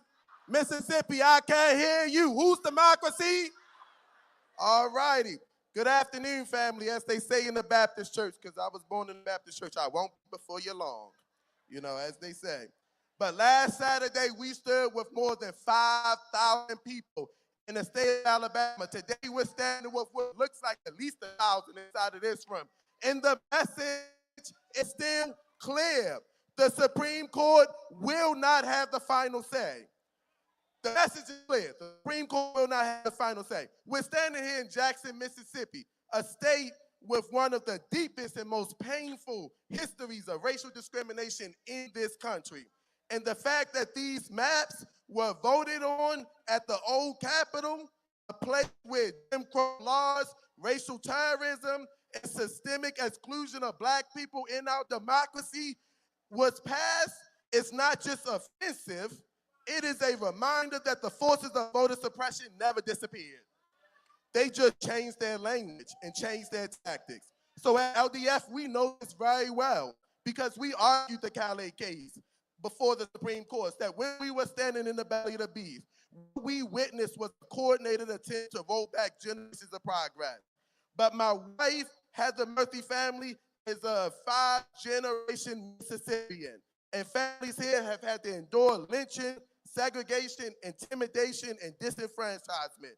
And yet y'all still kept going. They kept building. They kept believing in freedom even when America did not believe in them. So today we're standing loud and unapologetically. We will not be silent.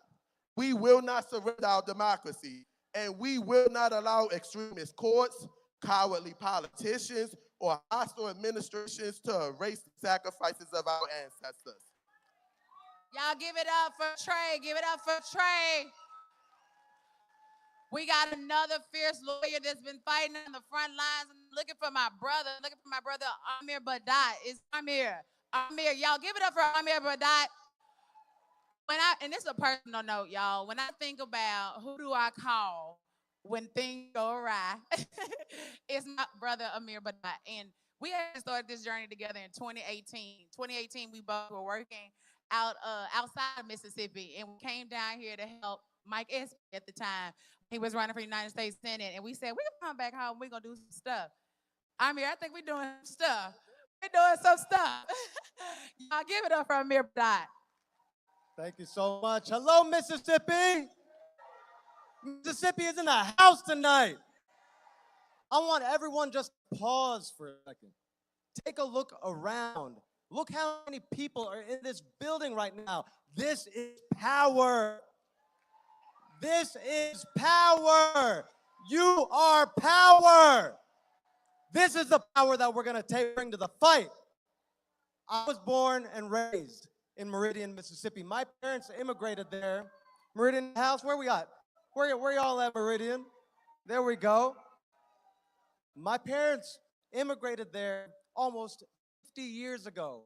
My wife and I are raising our family here in Mississippi, and that's because Mississippi raised me. Mississippi raised me. Mississippi taught me what community is. Mississippi taught me what it means to struggle for something bigger than yourself. Mississippi is why I became a voting rights attorney. Medgar Evers, Fannie Lou Hamer, Hollis Watkins, the countless Mississippians who fought, who gave their lives for the rights that we enjoy today and that they're trying to take away, who fought to change America, they are why I became a voting rights attorney. Those heroes beat back Jim Crow when they won the Voting Rights Act of 1965. And now, the Roberts Court has opened the door to Mississippi to try to recreate the Confederacy. But let me tell you all something. Let me tell you all something that Albert Hoseman and Tate Reeves and Jason White don't know.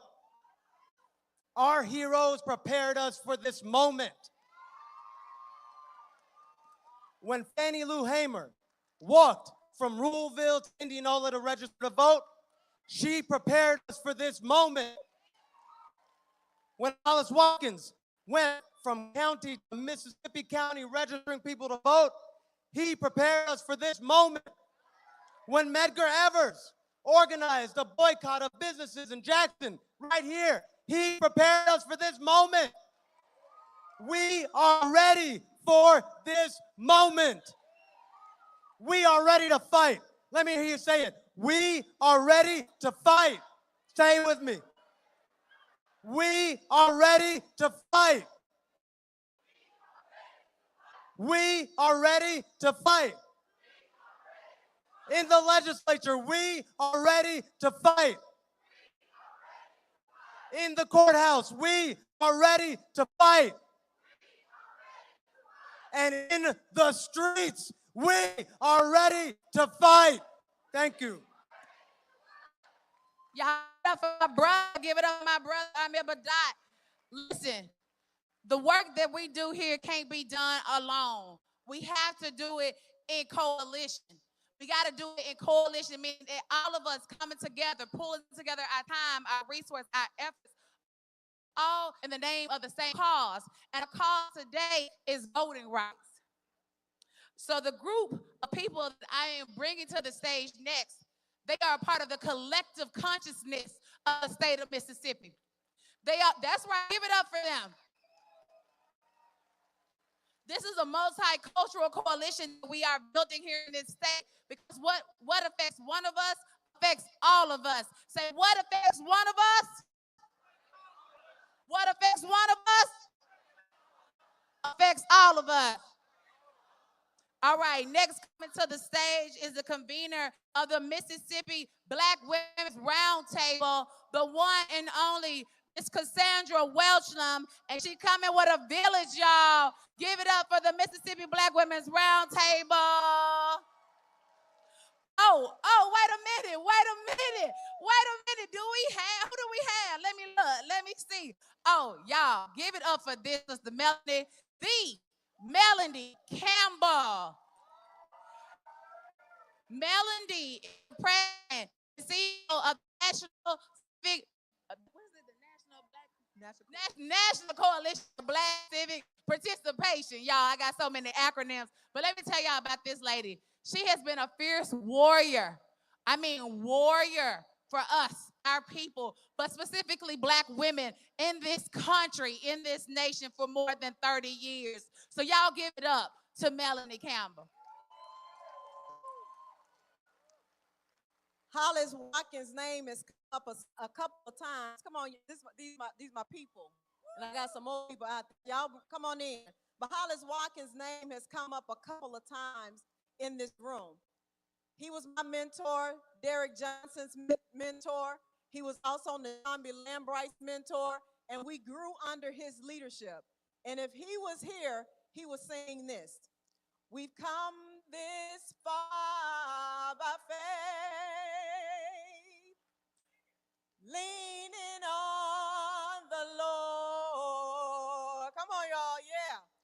Trusting in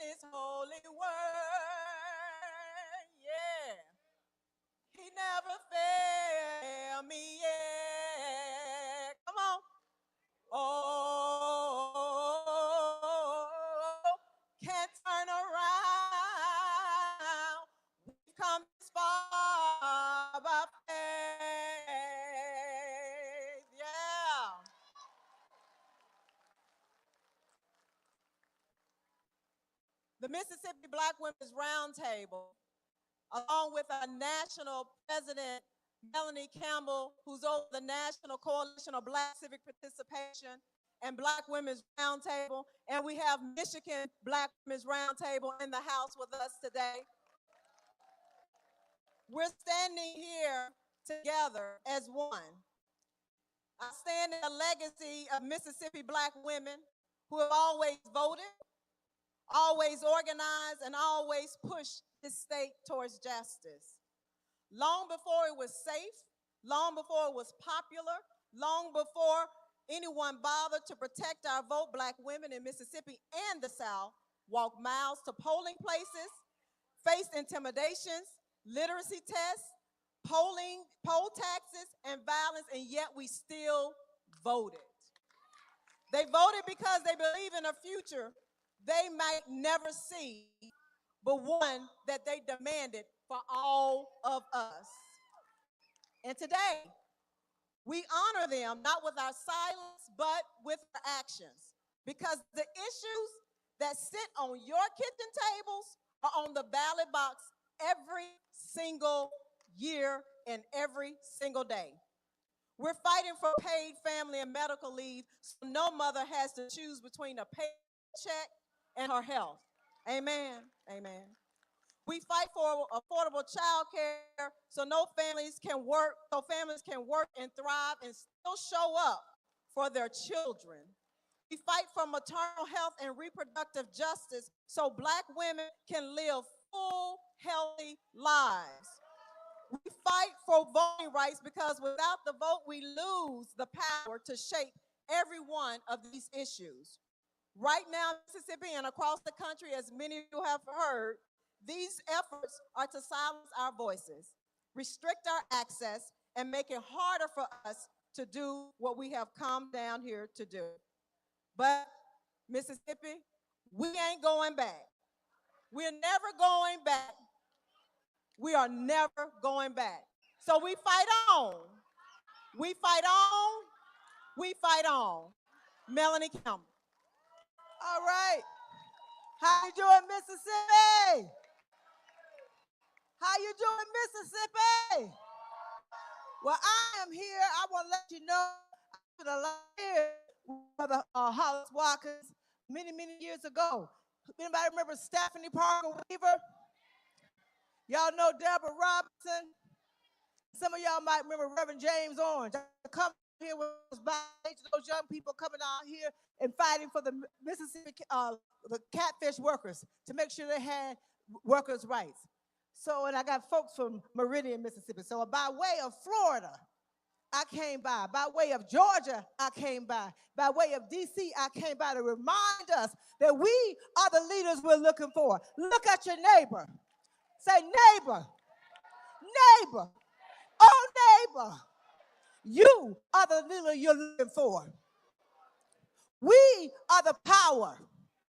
We built this country, and we ain't going no damn where. We're not going to be erased. Because at the end of the day, y'all, at the end of the day, we were down in Selma, Alabama last week with Kenya. We were down there in Selma, and Montgomery said, why you go to Selma? Because that's where we got our full citizenship. We went back to pay homage, and then we said, we got to come to Mississippi. Mississippi, why? Because the freedom is here. You all have laid the groundwork. And last thing I want to say, in this moment, I want to talk to those who think that they can erase us. I want to talk to those who think we're going to take 61 years to get back what our foreparents and forefathers fought and bled and died for. We're not going to have it. Are you? Watch our smoke. Let's get it done, Mississippi. This is a United States of America problem. This ain't a black problem. This ain't a South problem. This is a United States of America problem. And we're going to do what we need to go. And so my little Latasha would say, let's go.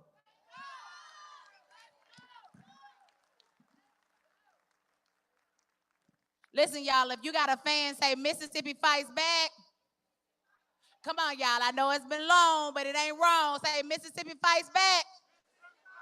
All right, if you got this fan right in front of you, there's a QR code on this fan. We want you to tell your story because your story matters. Your story is why we're here.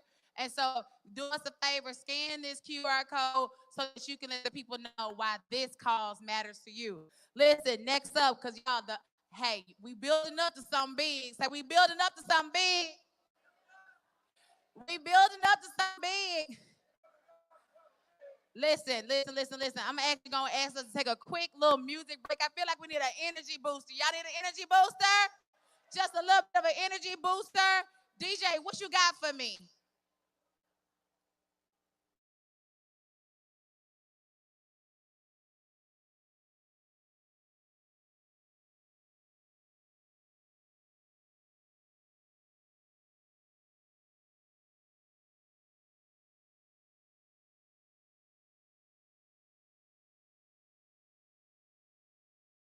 Pipe me up. Hey, pipe me up, pipe me up, pipe me up, pipe me up. Are we ready? Yes, sir, no? All right, they not ready. So I'm going to go ahead and switch it on over. I'm going to switch it on over to our next crew of coalition builders. Y'all join me in welcoming Miss Lorena Cortez to the stage. Lorena is representing the Immigrant Alliance for Justice and Equity. Give it up for our partners, IAJE. Power to the people, y'all. Sing it with me. This little light of mine, I'm gonna let it shine. This little light of mine, I'm gonna let it shine. This little light of mine, I'm gonna let it shine. Let it shine, let it shine, let it shine. All right. To my beautiful community, my brothers, my sisters, my children, and my elders, today we are letting our light shine. Look around this room and the faces of the people sitting next to you. We're here because we dare to dream a better life, not here because we love our families and we love our Mississippi. But love is not just a feeling, it is an action. And today I want to talk to you about the most powerful tool we have to protect the love, our voice and our vote. 61 years ago, the Voting Rights Act of 1965 was signed into law written in blood, sweat, and tears of Black leaders and organizers right here in Mississippi, facing beatings, jail, death, so that regular people could walk into a booth, pull a lever, and say, I'm here, my life matters. My children deserve a future. And we know this is Black history, but what does this have to do with us, the immigrant community? Well, let me tell you, it has everything to do with us. Everything. When Mississippi passes laws that make it harder to vote, they're trying to silence all of us. They're trying to silence the immigrant mother who just got her citizenship, voting at her school for her child. Voting Rights Act is the shield that protects our right to be heard. If that shield is broken, we are all left unprotected. But the beautiful thing is that when we work together, we win. Our Black brothers and sisters have been paving the way for resistance. We know the terrain and the struggle. They know how to organize, hold the line. As immigrants, we know how to work hard, sacrifice, and how to build community out of nothing. Imagine what happens when we put our hands together. To win a Mississippi that respects our dignity, we must walk hand in hand with our Black brothers and sisters. We must show up for their fights just as they show up for us. We must learn from their history and they must hear our stories. Sí se puede. Yes, we can. Sí se puede. Yes, we can. We love you, Mississippi. Thank you so much, Lorena. Thank you so much. Next, coming to the stage, Miss Olita Fitzgerald, the leader of the Southern Rural Black Women's Initiative. What my rural folks said? Say yeah. Yeah. Y'all don't really know who Miss Olita is for me. But she said, make sure I handle my business and say, she's also the Southern Regional Director of the Children's fence. Where my young people at? Thanks, Joaquina. Woo. Man, this is some sight to see.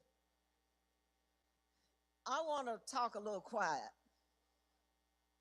because this is such a serious situation we're in that the rallying is good, but we got to go back home. All politics is local. I want to just say a little bit about why what they're doing is important.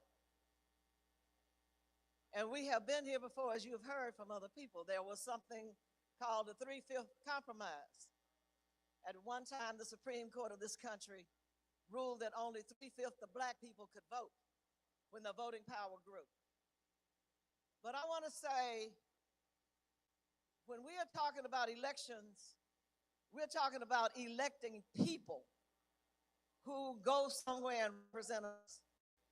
If we had not had the Black Caucus at the Capitol this past session, they would have pulled public school dollars out of your communities and paid them to private academies.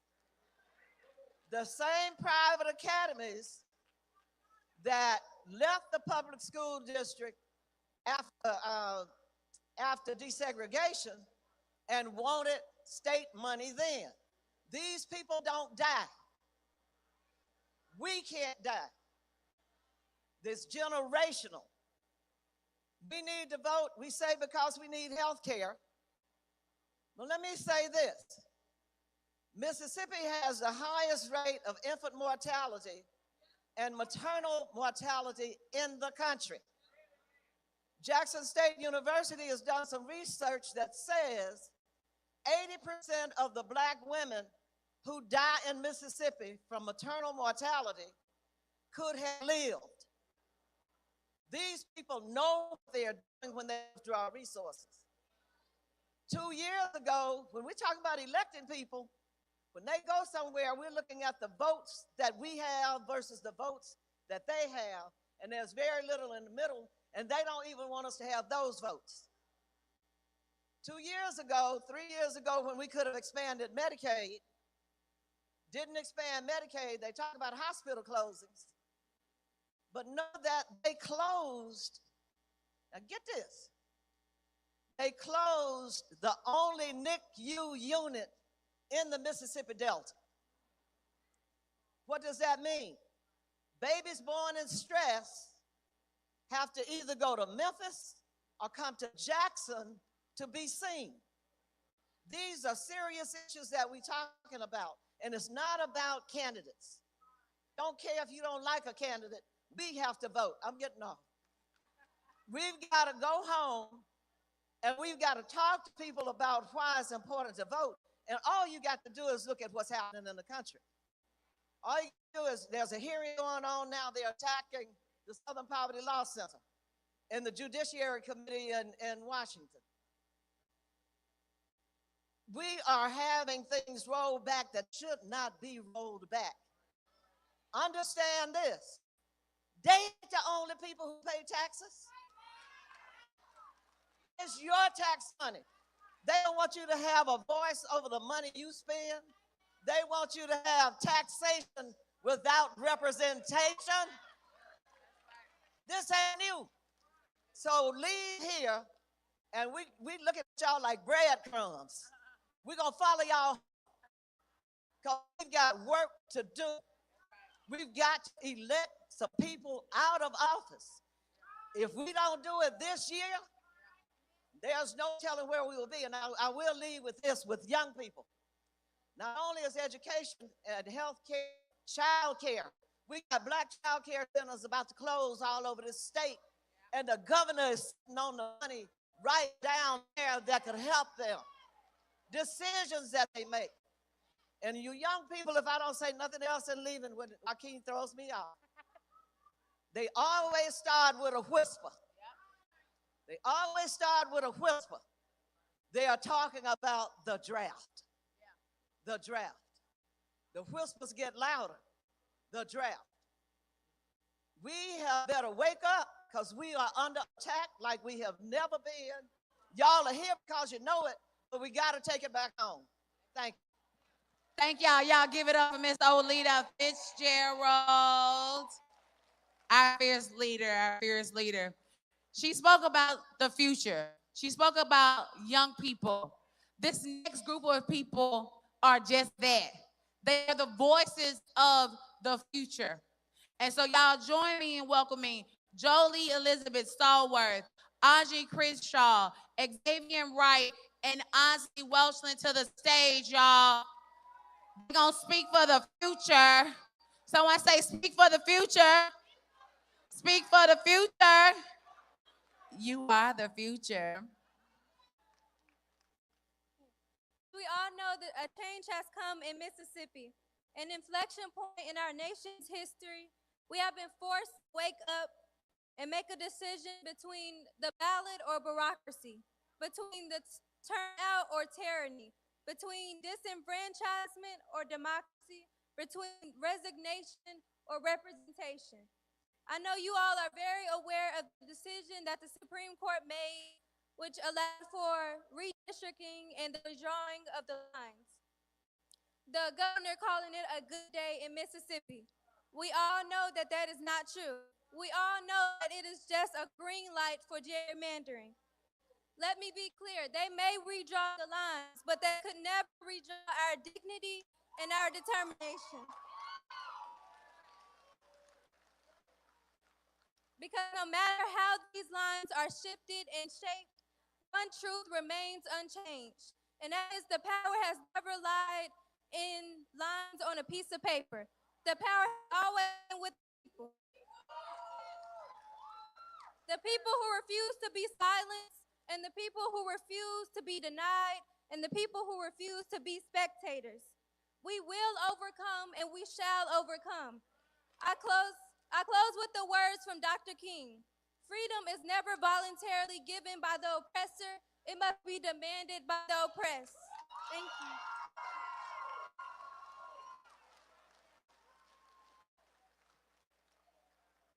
I know that we have all seen what has been happening on the news.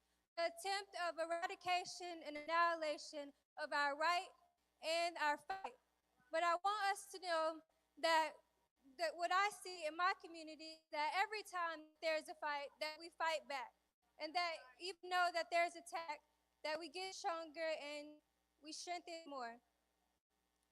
And although we are faced with the same struggle as of 1964 and 1972 in Gary, Indiana, the struggle for rights, representation, and legislation, we also have a choice of the same solution, which is the people. The people are the solution. Said to me that we are the solution. We are the solution. And although Mississippi is the center of the voting rights movement, because we know that our ancestors like Fannie Lou Hamer, Hollis Watkins Muhammad, and also Medgar Evers, we send a clear message, and that is that Mississippi will not go back. And I know the saying is, as goes the South, goes the nation. But I believe as Mississippi goes forward, this nation has to go forward. And I know that many people are worried about taking away our rights and everything else. But I think that we should remember what our ancestors gave us. And that is the tools to organize, to mobilize, and to fight for what is ours. And I'm going to end with a quote from Hollis Watkins. He said that freedom is not given. It is protected, it is organized, and it is built in the community. Thank you. I love them so much. I know so much. Next, y'all mind if I take a break? Can I take a little break? Because I want to bring Brooke Floyd to the stage. Brooke has been leading the fight for water rights right here in Jackson. So I want Brooke to say something on behalf of the People's Advocacy Institute.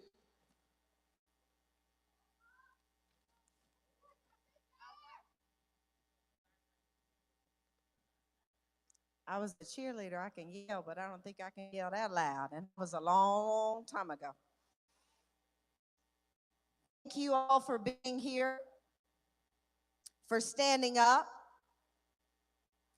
There are some of us missing, and I need you to bring them next time.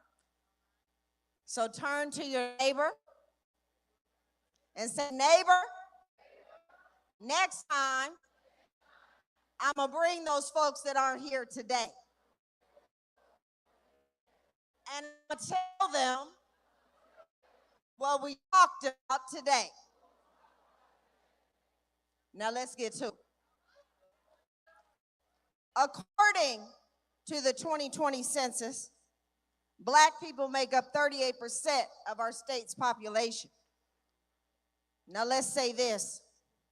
There is a reason they cut that census short. There have long been concerns from racists that they were losing their stronghold, and they have been hell-bent ensuring that they don't. Discriminatory voter ID laws, mass incarceration, underfunded public schools, and now the myth that redistricting will result in fairer elections. They have flooded social media and the news with sound bites, with misinformation, alternate realities, appealing to people's fears, prejudices, and lack of access. There is a reason we have a digital divide in Mississippi, drawn down color lines and economic status. Fellow Mississippians, let me make sure your anger is placed correctly. Our Black lawmakers make up 31%, just 31% in that building over there. They are not the majority voting bloc in the bill or for any laws that come out of it. While we may have had progressive governors in the past, we have never had a legislature to match. We do have an alarming number of hospitals and clinics that have closed or are on the brink of closing. Schools gone, crumbling infrastructure, food deserts, some of the highest grocery costs in this nation, violence increasing throughout the state, and forever chemicals in the water in 80 out of 82 counties. When disaster strikes, it is us. It is us that shows up. Community supporting each other, knowing that if we wait on them, it will be too late. We didn't make Mississippi the poorest state. No, we have existed and struggled and figured out how to survive in a system actively trying to destroy us and silence us. If you speak out, they attack you, your family, your friends. We know they only move quickly in moments like this to victimize Black people, poor people, brown and other marginalized groups. Imagine if they put that energy into making Mississippi better for us all. We wouldn't have the highest infant mortality rate, nor the shortest life expectancy, I'm almost through, nor one of the highest incarceration rates in the world. The UN declares slavery as the gravest crime against humanity, and Mississippi for the others. They refuse to acknowledge it. So when the governor declares all Americans are created equal, but half of Mississippi isn't treated as such and never has been, I certainly do not trust you or your friends with my equality. Senator Jeremy England said, and I quote, "We are barbarians who only want to grab the flag of our team and hoist it high for a starving and poor crowd." Our governor said the reign of terror would be over soon. The only barbarians I'm aware of are those who deny their fellow Mississippians access to health care, healthy food, quality education, safe infrastructure and water, selling our land to the highest bidder as they slowly poison us. I agree the reign of terror needs to end, but the terrorizer, sir, is you and people like you. We are tired, we are angry, and we are hell-bent on thriving. We will not stand down. We will not stop, and your reign of terror will end soon. I will see you all in November, and I will see you in 2027 and in 2028. We are coming for each and every one of you. I am Black, I am a woman and I'm from Mississippi and I will never forget. Y'all give it up for Brooke. Give it up for Brooke. Give it up for Brooke. Next coming to the mic is Candace Abdul Tawab. Mississippi for a just world, y'all.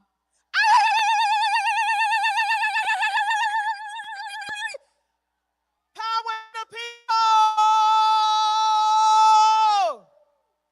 Power to the people! I know y'all are getting tired. I know y'all are getting tired. But we not as tired as our ancestors were. And I'm begging you to give, to save your energy and your love for the young people behind me when they come up, because it was young people that led the movement. And young people are missing in this room. Shame the devil. We aren't here to showcase one organization. We are here to show the power of the Black vote. We are not here to highlight one person. We are here to show the power of the Black vote. And we are most certainly not here to sing the praises of one particular political party, especially when both political parties have been guilty of perpetuating the same type of harm on our communities. We are here to show the power of the Black vote. And we have gathered here today to stop the restoration of the Confederacy. Do you hear me? We are here to stop the restoration of the Confederacy and stop the erasure of the Black vote. When Black folks win, the entire country wins. Let me say it again and let me hear you. When Black folks win, the entire country wins. Every single human rights protection that Black folks have fought for has ultimately uplifted every single community that is deemed a minority in this country.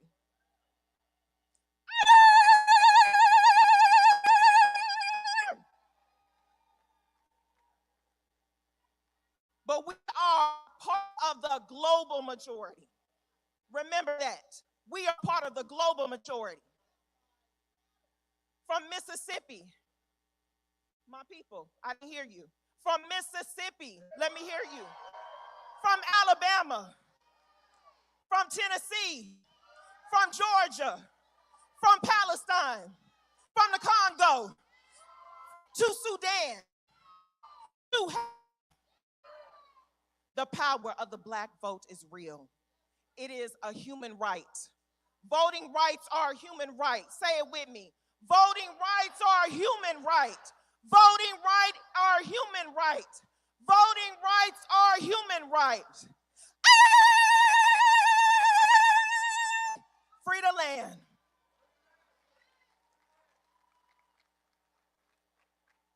One more time, say free the land. Let me get a yeah. Check it out, man. Look at all these young people. Don't they look good up here? Give it up for them one more time. Say, you are the future. Say, we trust y'all. And we love y'all. Up next, man, we got Abella LaFemme Society, Lakers Smith. Give it up, give it up. Mississippi, goddamn. Louisiana is in the building.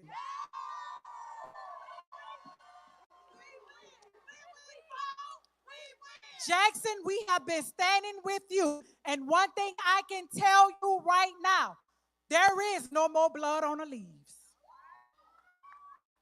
We are taking our power back. Last week was an election cycle for the state of Louisiana, and we said no on all 5 racist amendments.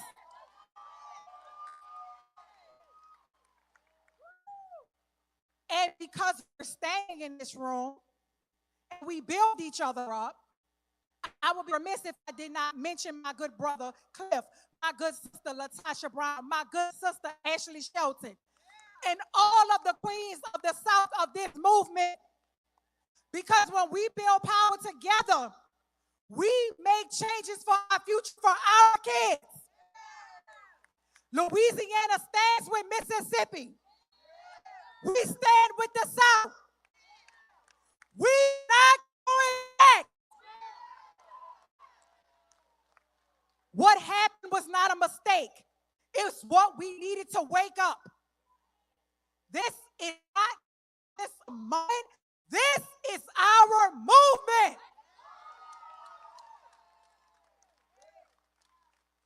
My mama named Fanny, and Fanny said she was tired of being sick and tired. Guess what? I'm a daughter of New Orleans, third generation. And when I say with my chest, we are not afraid. We are better together. Jackson, what we doing in the state of Louisiana, what we're seeing happening, overturning, and all of the political violence that is happening in the South, we needed this moment so we can stand together. Jackson, Louisiana, love you. Thank you so much. When we fight, give it up. Back to the youth. Everybody say back to the youth. We're going to go in this order. Johnny Crenshaw, Xavier Wright, and Isney Wilson. Let's go. Is the Johnny present? Hello, everyone. How are you doing today? That's great. My name is Clarissa Coleman, and I am a graduating senior of the P.S. Sugulu Early College High School, and I just have a few words to say at this amazing movement. The name of the event today is called the Mississippi Day of Action, and there's one specific word that rings higher than every other word, and that is the word action. I want to preach this youth. In an article from Tough Circle says approximately 30 to 33% of young people report having no intention in participating civically, while 50% disconnected from in-person community activities, which directly limits their political involvement. Now, this is important because so many people don't have the ability to do or participate civically, but this event today proves otherwise. And that is why moments like this matter. They matter because the results of what's done civically affect us not just civically, but mentally, physically, and emotionally, and it's time to do something about it. But we can't do anything about it without looking back on our history. We keep mentioning the names of people like Martin Luther King, Malcolm X, Freedom Riders, the Black Panther Party, because these are the people that crawled so we could walk. These are the people that walked so we could run. These are the people that ran so we can fly, and they're the people that fly so we can soar. We as people, no matter if you're black or white, any type of person, we weren't just given the right to convene like this. We had to earn it. So I want to leave every single person with something today. Create more events like this. Create flyers. Go out into your community. If you can talk to one person, that's one person who can become more civically engaged. And now remember, do whatever. Be wherever and join whoever to turn convening into action and action into change. One more time. Everybody say, do whatever. Be wherever and join whoever to turn convenings like this into action, but action into change. Real quick, I got a lost and found. Whoever is looking for a Nikon camera, or they lost a Nikon camera. Last was at the rally. If you're looking for a Nikon camera, somebody lost a Nikon camera. But up next, Xavier Wright. Is that it? Ms. Wilson. Ah, shooky now. I think we done started some mess. What's going on, Mississippi? Oh, y'all too comfortable. I said stand up, Mississippi. Is this a rally or a conference? Stand up, Mississippi. Stand up. Stand up, Mississippi. Get in the middle. Let's get it. Let me put my bullhorn down. They gave the wrong person a bullhorn.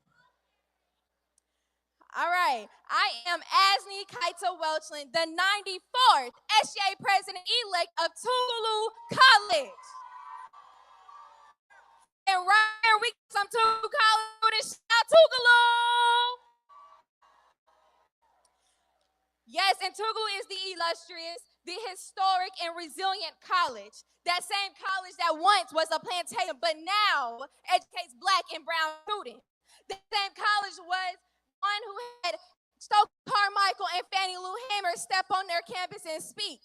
The same college that produced students who conducted powerful sins is the same college that I represent. And we came here to say, try it if you want to. Oh, okay. We have to understand that it is not just about our voting rights. It's about there being one power, one authority. But this is not a king's land. Let me hear it. This is not a king's land. The people hold the power. We're in a position not just to push back on the attack of the voting rights, but since we got their attention, I'm calling for an end to all wars, to all genocides. I'm calling for Black liberation, free healthcare, a free America, a free Palestine, a free Sudan, a free Congo. Because international solidarity is the way to freedom. Say no APAC money. Oh, okay. My young people, channel in your ancestral DNA. Use their energy and use your voice, use your power to fight back. They are trying to turn us around, and some may say they made us take a step back. But we are going to link arms. Can y'all link arms for me? Can y'all link arms for me? Get with your partner. Y'all got it? We are going to link arms and keep marching forward. Be bold, be loud, be strategic in your power. And I want y'all to say this with me. Ain't no power like the power of the people, because the power of the people don't. Ain't no power like the power of the people, because the power of the people don't. Ain't no power like the power of the people, because the power of the people don't. Ain't gonna let nobody turn us round. Come on, turn me round. Turn us round. Ain't gonna let nobody turn us round. We gonna keep on walking, keep on talking, marching up to freedom land. Thank you, Mississippi. Hey, give it up for Kaita one more time. Listen, that is a young firecracker right there, man. Check it out. This young man that I'm about to bring up, I refer to him as a walking history book, and you're about to find out in a few moments. This brother right here, if y'all see if you can make an eruption of an applause for the good brother representing one voice, Mr. Frank Figures.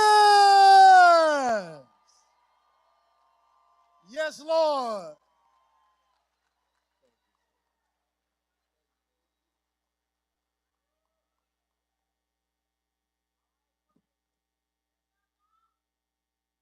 Ditto to everything that has been said.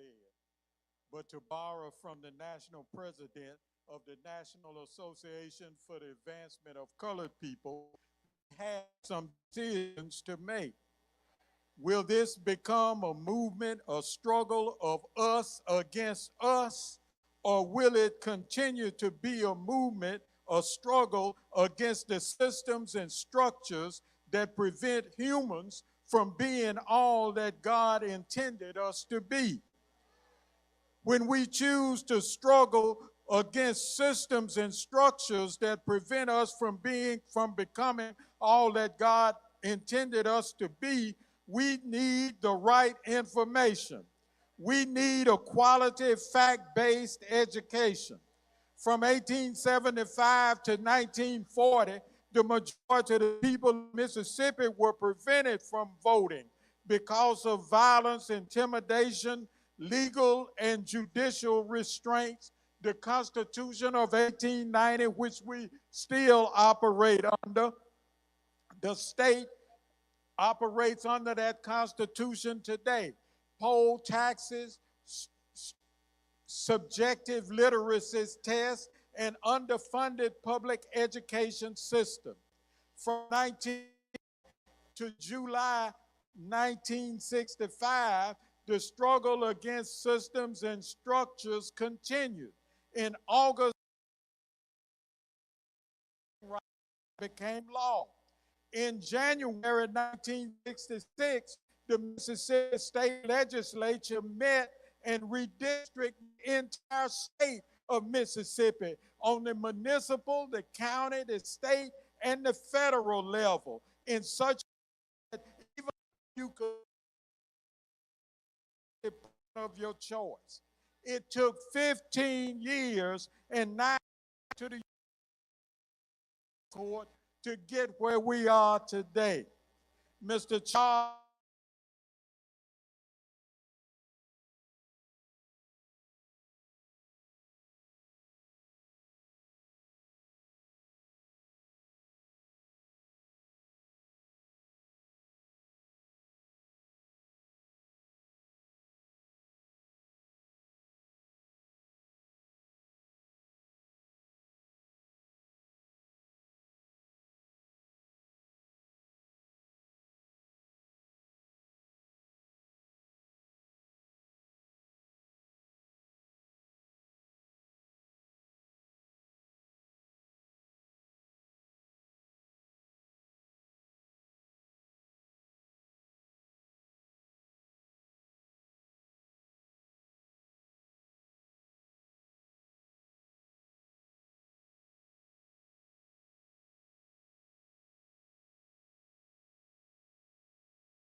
Everett of the Medgar and Early Elvis Institute. Y'all give it up for one time for the one time. Hello. Mississippi, where are you? Alabama, where are you? Louisiana, where are you?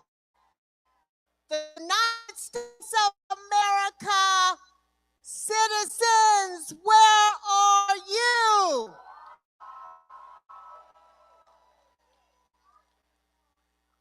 Arkansas is in the house.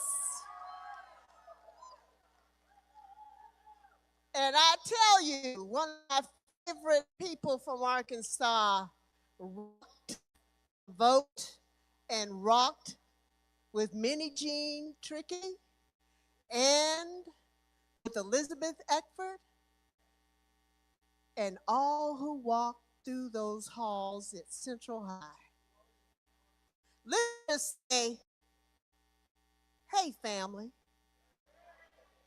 It's so good to be with everybody. You know, this is truly a monumental day. Remember that, because it's going to change our lives. Because of what? Action? because of the people that we remember who fought the fight for civil rights. So part of my legacy, and I'm so happy to say that, and I'm so happy to be in this room on this soil that my father said he would never leave, and that's Medgar Evers.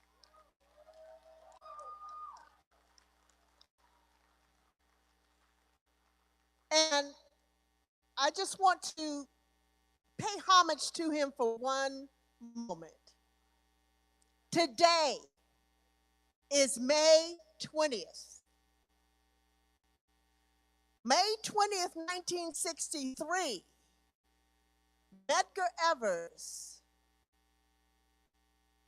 got on TV. He was the first Negro, black, to get on TV in Jackson, Mississippi, who was not an entertainer. But why did he get on TV? To talk about what rights were being trying to take away, but also what rights we have to fight for. Because the city and the mayor of Jackson said, basically, oh, they're all right. They called us the N-word, but they're all doing fine. We have no problems here in Mississippi, but we have problems in Mississippi. We have problems in the nation. So I just want to share this with you because it still rings true. The years of change is upon us. In the racial picture, things will never be the way they once were. History has reached a turning point here and over the world. Understand, right now, history has reached a turning point again. Not just Jim Crow 2.0, it's freedom forever. So I just want to say to you today, boy, it sounded like my dad like that. Wow. You came out. Today, all of our voices have to be heard. We have to not only make sure we are properly registered, we have to take our neighbors, our family, our friends, our strangers to do the same thing. And then you need to always go to the polls, not for one election, but for all. Thank you for what you're doing. And I tell you, our ancestors are looking for us to move this forward. And they are expecting us to turn it over generation by generation. So let's do that. Let's do that, America. Let's make things right. Give it up one more time for Ms. Rena Everett. Up next, we have Eddie Glaude, scholar, Princeton University. Give it up, give it up. I don't want to take too much of your time. I wasn't born in the 1940s. I didn't come of age when Medgar Evers was risking his life. I wasn't around to march or cross Edmund Pettus Bridge. I wasn't organizing with SNCC. I didn't stand post with the Black Panther Party. I didn't join the Nation of Islam. I was just a thought. History, it seemed, had passed me by. I've always felt that I was born out of place and out of time because we were around them. But the circumstances of life have made it such that it is our time now. In the 150th year of the country, the nation has decided to double down on the idea that it is a white republic. In the 250th year of the nation's history, it has decided to put you and me in our place. And the question becomes, will you be complicit? The question becomes, how will you answer history's call? Because in the 250th year of this country, we have to deal with this shit again. And I want to say to you as I step off this stage, bring all of your righteous anger, bring all of your energy, because we have to tell these people finally and once for all, this idea of America as belonging only to white people is dead from here and forevermore. And as I give the mic to my boy here, understand the power of Mississippi, the power of this state. Mississippi is a metaphor for America. It is such a beautiful country combined with unimaginable cruelty. That's America. Mississippi, the home of the blues. We have placed the blue note at the heart of the country. Bring the power of Mississippi to the fore, because these white folk have lost their damn minds if they don't understand who we are. Give it up for Brother Eddie. Gotta love that fireball energy, man. Check it out. We're going to keep the ball rolling. Up next, we got Scott Collins, District Attorney, District 16, State of Mississippi. God bless y'all. God bless you all. My name is Scott Collins, and I'm honored to be here. And it's such an important moment because to be a Mississippian is to be deeply, deeply rooted in our history. Deeply rooted in our history. And our history has a lot of heroes. Heroes like Fannie Lou Hamer. Heroes like Medgar Evers. Heroes like Governor Winter.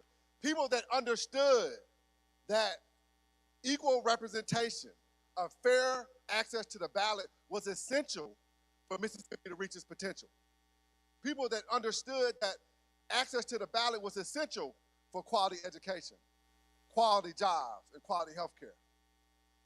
But our history is also full of villains. People like Governor Barnett and Senator Bilbo, who use division, use hatred to keep power for themselves. They use that because they did not have a vision for our state. They did not have a vision that was based in making sure everybody's life mattered. In this particular moment, after Section 2 of the Voting Rights Act was gutted, we're seeing those similar type of villains reappear. We're seeing people come forward and attack Congressman Thompson in ways that are unprecedented, accusing him of having a reign of terror on District 2. Well, the issue with that is, I don't remember Governor Reeves sending back the money that Congressman Thompson voted to give billions of dollars for infrastructure. I don't remember Governor Reeves sending back the money that Congressman Thompson voted for health care. I don't remember that. They're using division and distraction because they don't want working Mississippians to unite and fight for the Mississippi. They don't want that. They no longer want the voters to pick them. They want to pick their voters. Because if they truly thought that Congressman Thompson was not representing his district well, they could find somebody to beat him in 2nd District. They could find somebody to beat him, but they know they can't, so they don't want to try. But in this particular moment, what we got to do is we got to be the heroes. We got to be the heroes. And the heroes won't be the elected officials. It won't be the speakers on this panel. The heroes will be the people of Mississippi. Will be the people. It will be teachers that care about the classroom, making sure every child has a quality education. Heroes will be the nurses and the doctors who care about making sure every Mississippian has a quality health care and has a hospital. Heroes will be the church leaders that care about their congregants and wanting to make sure that everybody is recognized as a child of God. Because the reality is, God has tested us in this moment. God has tested us. Every generation of Mississippians get to write the chapter of our state. It's time for us to write our chapter. And what we got to do is write a chapter that honors our ancestors, but also understands that our future is better than our past. So when our children and grandchildren read about what we did in this moment, they'll know that we showed the country that Mississippi matters. God bless y'all. Give it up once again for Scott Cologne. Up next, everybody say President and CEO. That wasn't everybody. I said I want everybody to say President and CEO. Y'all give it up one time for Derek Johnson.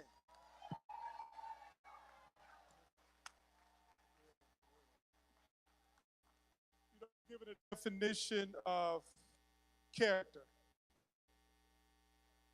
The definition I was given of character is what you do in the dark when no one's looking. Demonstrate whether or not you have character. And because we have a person who represents the 2nd Congressional District with character, they want to come after him in the district. But I also was given another definition of who is a character. Because some people have character while other people are characters. And in this moment, even though many Mississippians are suffering under a character's rule, our member of Congress with character still vote on things that's important to all of us. You know, the fact that when you move around the state and you realize that if you live outside of the Jackson metro area and you get sick, you may not have a hospital within an hour or 2 hours drive because the character in the White House has moved to take the money, but the character that served the 2nd Congressional District continue to support access to health care for everybody. Some people have character, some people are characters. We are here today because we show our character, because we care about people. Now, we live in a state that individuals have had governing control for now 26 years, since 2003. And under their leadership, we continue to be ranked at the bottom of household income. We have the highest poverty rate in the country. We have the lowest educational attainment in the country. This is not black folks, this is Mississippians. We have the shortest expectancy. We have the worst health care delivery system. We have the highest obesity. We have the worst child well-being and the worst economic opportunity. The person in the governor's office is a character. While trying to remove a member of Congress who shows character. That when white farmers in this state are on the verge of losing their farms and they got money taken away from them and they took that same money and gave it to farmers in Argentina and they still vote for the character because they are part of a cult when the person with character is supporting the very issues to ensure they keep their farmers. Some people have character, others are characters. As we convene today, we need to leave out of this room showing our character and our ability to persevere all the attacks because we have done it before. In this moment, the performance of the demonstration is to energize, so we leave here, we do the work. In this moment, we come and get gathered, and we see this intergenerational energy that's so beautiful when you see our elders and their wisdom and our young people and their energy, and all of us who are in between, and we come together and realize that it's us for us and never us against us. In this moment, we have a platform of history that we stand on as we propel towards the future in this moment. Our character is to take the energy now and move forward. All 82 counties are called to demonstrate, and you represent all 82 of the counties in the state of Mississippi. When you walk out the door, you should get the pledge card. You got to commit to show your character, because it's not enough to feel good in this room. It is absolutely necessary to do good when we leave from this city. So if you get nothing else, lean on the side of the person and the people and be an individual with character, so we can fight the buffoons who are characters. And if we do that successfully, we will prevail. Peace and power.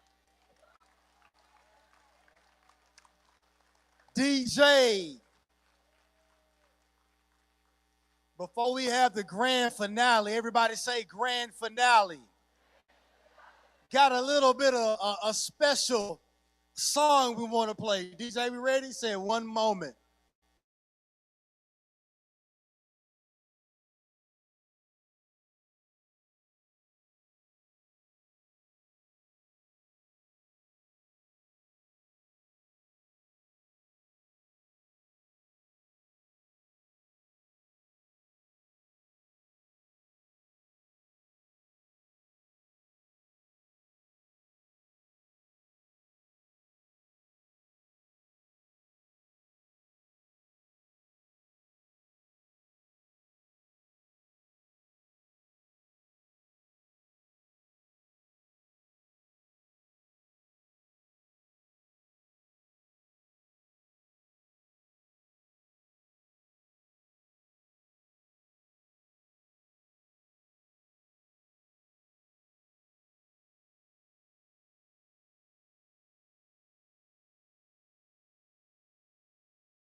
And let me say this, and you can tell me whether you agree. This is not only about black voters.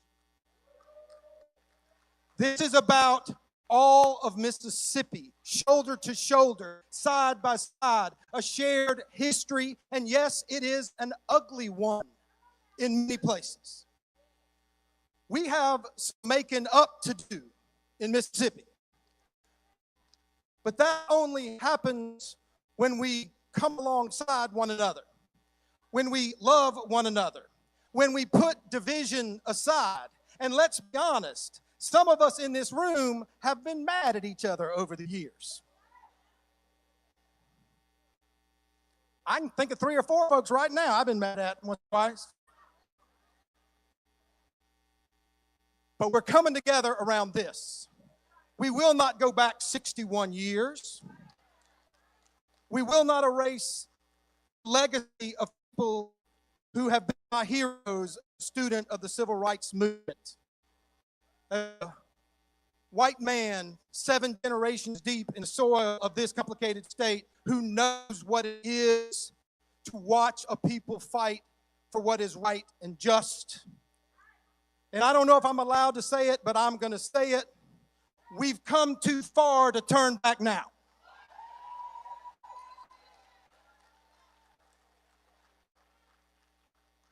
And I want to look over here to my right to a man who, for somebody like me, has been a beacon, and that's Congressman Benny Thompson. Time and again, he stood up and they come after him, y'all. And I'm in some rooms that some of y'all may not be in, and I hear what they say. And it's ugly. And I grew up in the church. What I know is, don't like ugly. And this is ugly. And this is mean. And this is wrong. So as a student of the civil rights movement, as a civil rights professor, I will just say this. I'm here alongside you. We're going to do this together. And so many of us owe such a deep debt of gratitude to the man who's going to speak next, a hero of mine, a friend of mine, Congressman Benny Thompson. It's an honor just to be on the same stage. Thank y'all. Thank you. All right, now we're ready for the grand finale. Are y'all ready? Can y'all make some more noise? DJ, play that. Come on, man.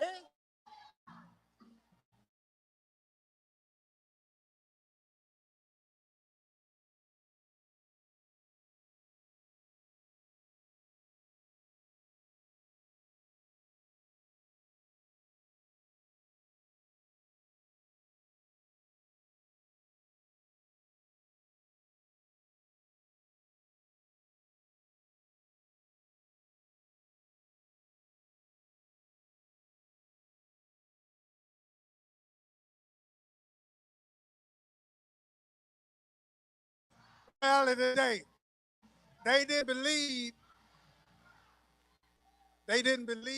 that we'd come to town in the rain. And all of a sudden, 5,000 plus came to town in the rain. But you know, this is just a down payment. It's gonna get better. And my colleague came all the way from Chicago, Illinois, to be with me. And we'll leave shortly to go back against and vote against you know who, because he's not right. And one of the reasons I know that is that's why you're here today. But more importantly, this has been a good rally. It put a lot of people in the room historically had differences. You know, sometimes you put those differences aside and work for the common good. And so what you've done here today tells me that there's hope in Mississippi, opportunity in Mississippi, with just a little fine tuning and planning, we can overcome. You know, sometimes you judge individual by his enemies. And my enemies, you know, because they call me a terrorist. Now, you know, I've been called a lot of things in my lifetime, but I've never been called a terrorist. But I do understand what code words mean. And you know, they never said that the Klan was terrorist. They never said that the people who killed other folk because they were encouraging people to vote as terrorists. They never said people who burned churches were terrorists. They never said people who assaulted black women because of their color were terrorists. But then you find somebody that all he's ever done in his life is try to make life better for people, and you call that person a terrorist. Well, if that's a terrorist, then I'm guilty because I want to make sure that everyone in this state has the opportunity to be the best that they can be. If we can help millionaire farmers grow their crops, we can help poor children be the best that they can be. The investment is what you make it. If this president can do all the things that he's doing and get elected president, something is wrong with this picture. You know, how are we going to elect a felon president? You know, but you call a guy that only had 3 speeding tickets in his life, you call him a terrorist. You understand? But this guy who's a convicted felon is somebody you admire. Now, something's wrong with that picture. And so here we are today to say that, look, you may have a problem with people, but we don't. You know, because in America, we have the right to choose. So if I choose my leaders and you're not satisfied with it, then what you gonna do? You gonna call him a terrorist? So what he's saying is a lot of people in this district, because you for your family is to be better, you know better than a terrorist too. You are a terrorist because you want better for your community and your family. And so I commit to you that we'll do better if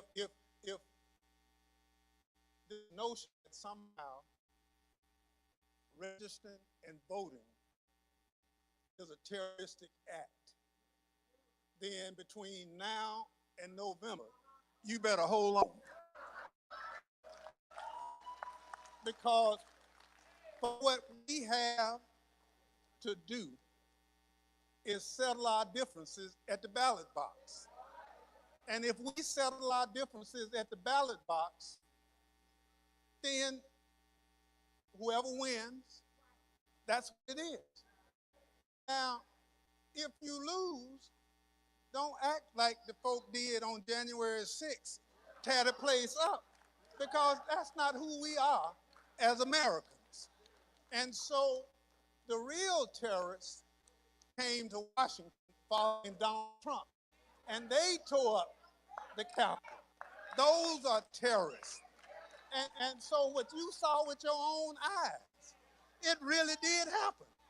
I don't care if they tell you that what you saw with your own eyes didn't happen. They lying. Because you saw it too. But you know, if we don't go vote, the felon gets elected. And so that felon now wants to reward all the people that broke into the Capitol. And so rather than giving grants and scholarships to kids to go to school, you want to give money to felons who broke into the United States Capitol. Something wrong with that picture. So I'm here with you. I want my two colleagues who are here with me, Jonathan Jackson came because I invited him to come. He's been to Alabama, he's been to Louisiana, now he's back home to Mississippi. And so his being here says a lot. A lot of other people wanted to come, but he's been whispering in my ear, say, you know, this is Wednesday. You know, say, how you get this many folk together on a Wednesday? Well, you start talking about people and talking about their ancestors and then saying all these kind of things, you get folk together. And so we now have the Baptists, we have the Methodists, we have the Episcopalians, the Muslims, we got the backsliders, we got everybody in the world here today. And so when we have that, I thank people getting us together, because otherwise, I don't know what could have gotten us together. But I thank them for getting us together. Now, our job is to work. So without further ado, I want to first introduce Congressman Jonathan Jackson from up south, Chicago, Illinois. Thank you, Congressman Thompson, affectionately, Uncle Benny. Let me tell you, ladies and gentlemen, you all make my heart so proud. I am ecstatic, so excited to be here today. This is going to go down in history on May 20th, 2026. The people in Alabama, the people in Louisiana, the people in Tennessee, and the people in Washington, D.C. know that you have gathered today. And for taking the time off, our ancestors are celebrating in heaven. Sometimes you have to put your principles first. Let us make sure that we continue to go forward and put our dignity before dollars. We got a message. I heard that the governor of this great state called my friend and colleague, the Honorable Chairman Benny Thompson, a terror of rain. Oh, I wish I could see the governor. And I know you've got a spy in here somewhere, but tell him I'm talking about him. And if he wants to come here, I want to see him. We're not going back. We're not scratching. No yes, sir, boss, no backwards thinking. We're going forward. We can look him eye to eye and talk man to man. Now, if you call him a terror, you're calling me something. But let me tell him a little something about his history. When you had Vardaman, the governor, that started convict leasing that did the Parchment Penitentiary, that was a reign of terror. When you stole our land, the people that picked the cotton, then you stole our land, that's a reign of terror. When our soldiers went to war and came back home and could not get the GI Bill, that's a reign of terror. When you gave us a poll tax and then wouldn't let us vote, that's a reign of terror. When you send my friends, families from the Mosley Till family who's buried in Chicago, young Emmett Till, that's a reign of terror. After they confess to killing a child and you put nobody in jail, that's a reign of terror. Well, I came to be with you because you've stood on the right side. You've heard the statistic. Mississippi last.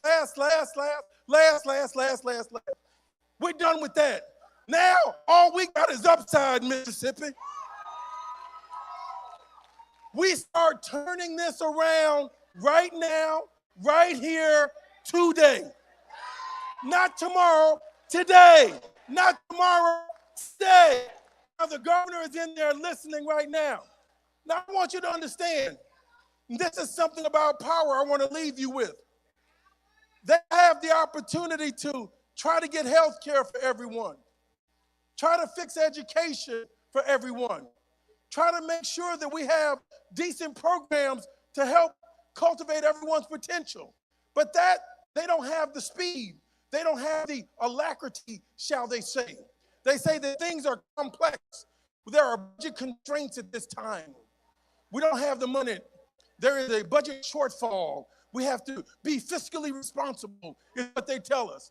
But lo and behold, when it comes to stealing some power, they woke up, stayed up all night, came from every corner across the state to try to take Congressman Benny Thompson. They didn't know that we were going to fight back. When my brother, Representative Pearson, when he brings truth to power in Nashville, just over the hill around yonder way, over the bayou, he's right up there. They strip him of all of his committees. Well, let me tell you, we have so much more today than we've ever had before. Reverend Martin Luther King, Medgar Evers did not have an iPad, did not have a cell phone, and they could organize, my God, with these phones and our connection, we're going to organize this whole state. I need one last thing from you. I've exceeded my time. Say 167. 167. We have 167 days until the midterm. I need you to look at your neighbor and say, neighbor, are you registered? Look to the other side. Are you registered? We're going to take this all across the state. We're going to register our people. We're going to come out and vote in numbers. We're going to turn this state blue. We're going to get Benny Thompson in there, and we're going to get the governor out of here. God bless you and love you. 167, 167, 167, 167. What are you going to do for freedom? Every day, 167, and tomorrow is what? Thank you very much.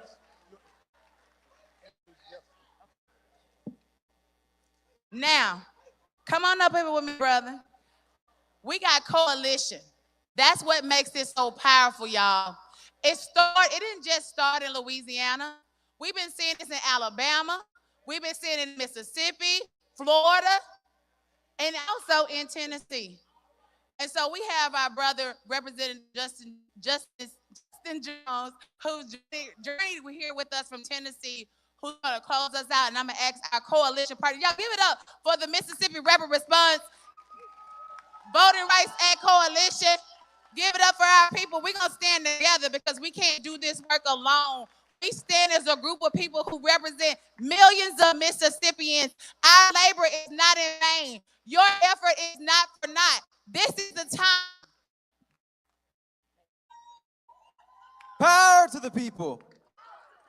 I don't know what the governor of Mississippi was talking about, a reign of terror, but what I see on this stage is a reign of righteousness.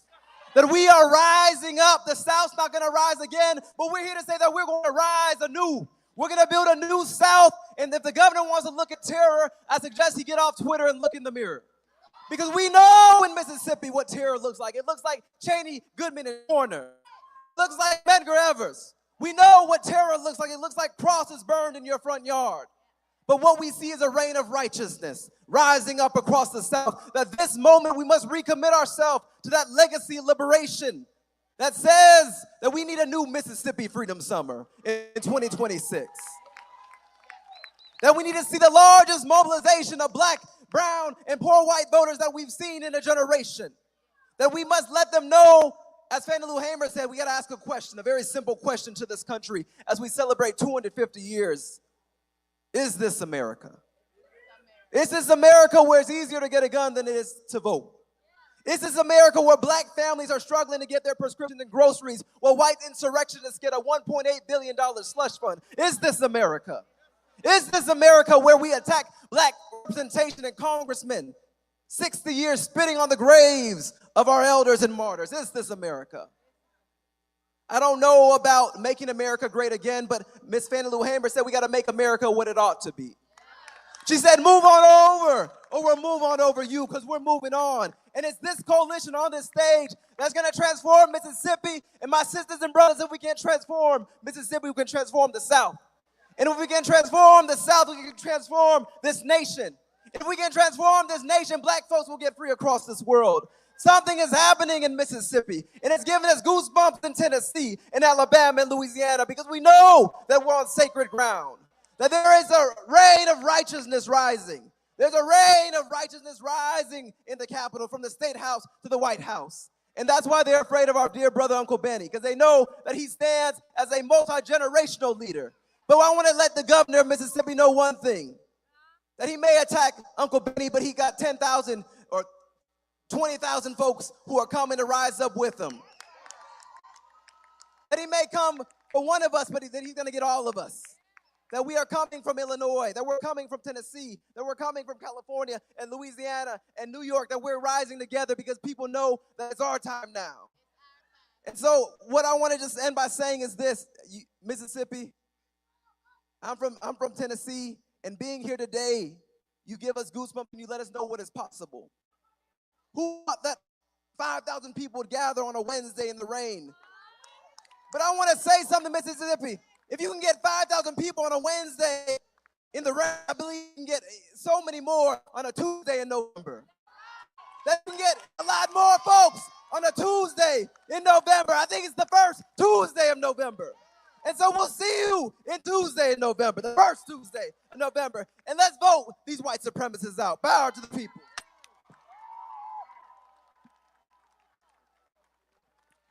Hey, y'all, this ain't over. Say, this ain't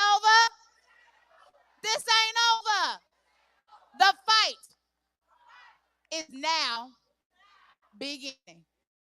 Thank y'all. Bless you. Bless you all so much. Thank you all for joining us. Our fight continues. Catch us tonight at Mount Hale Missionary Baptist Church for the strategy session. This ain't over, y'all. DJ, turn us up.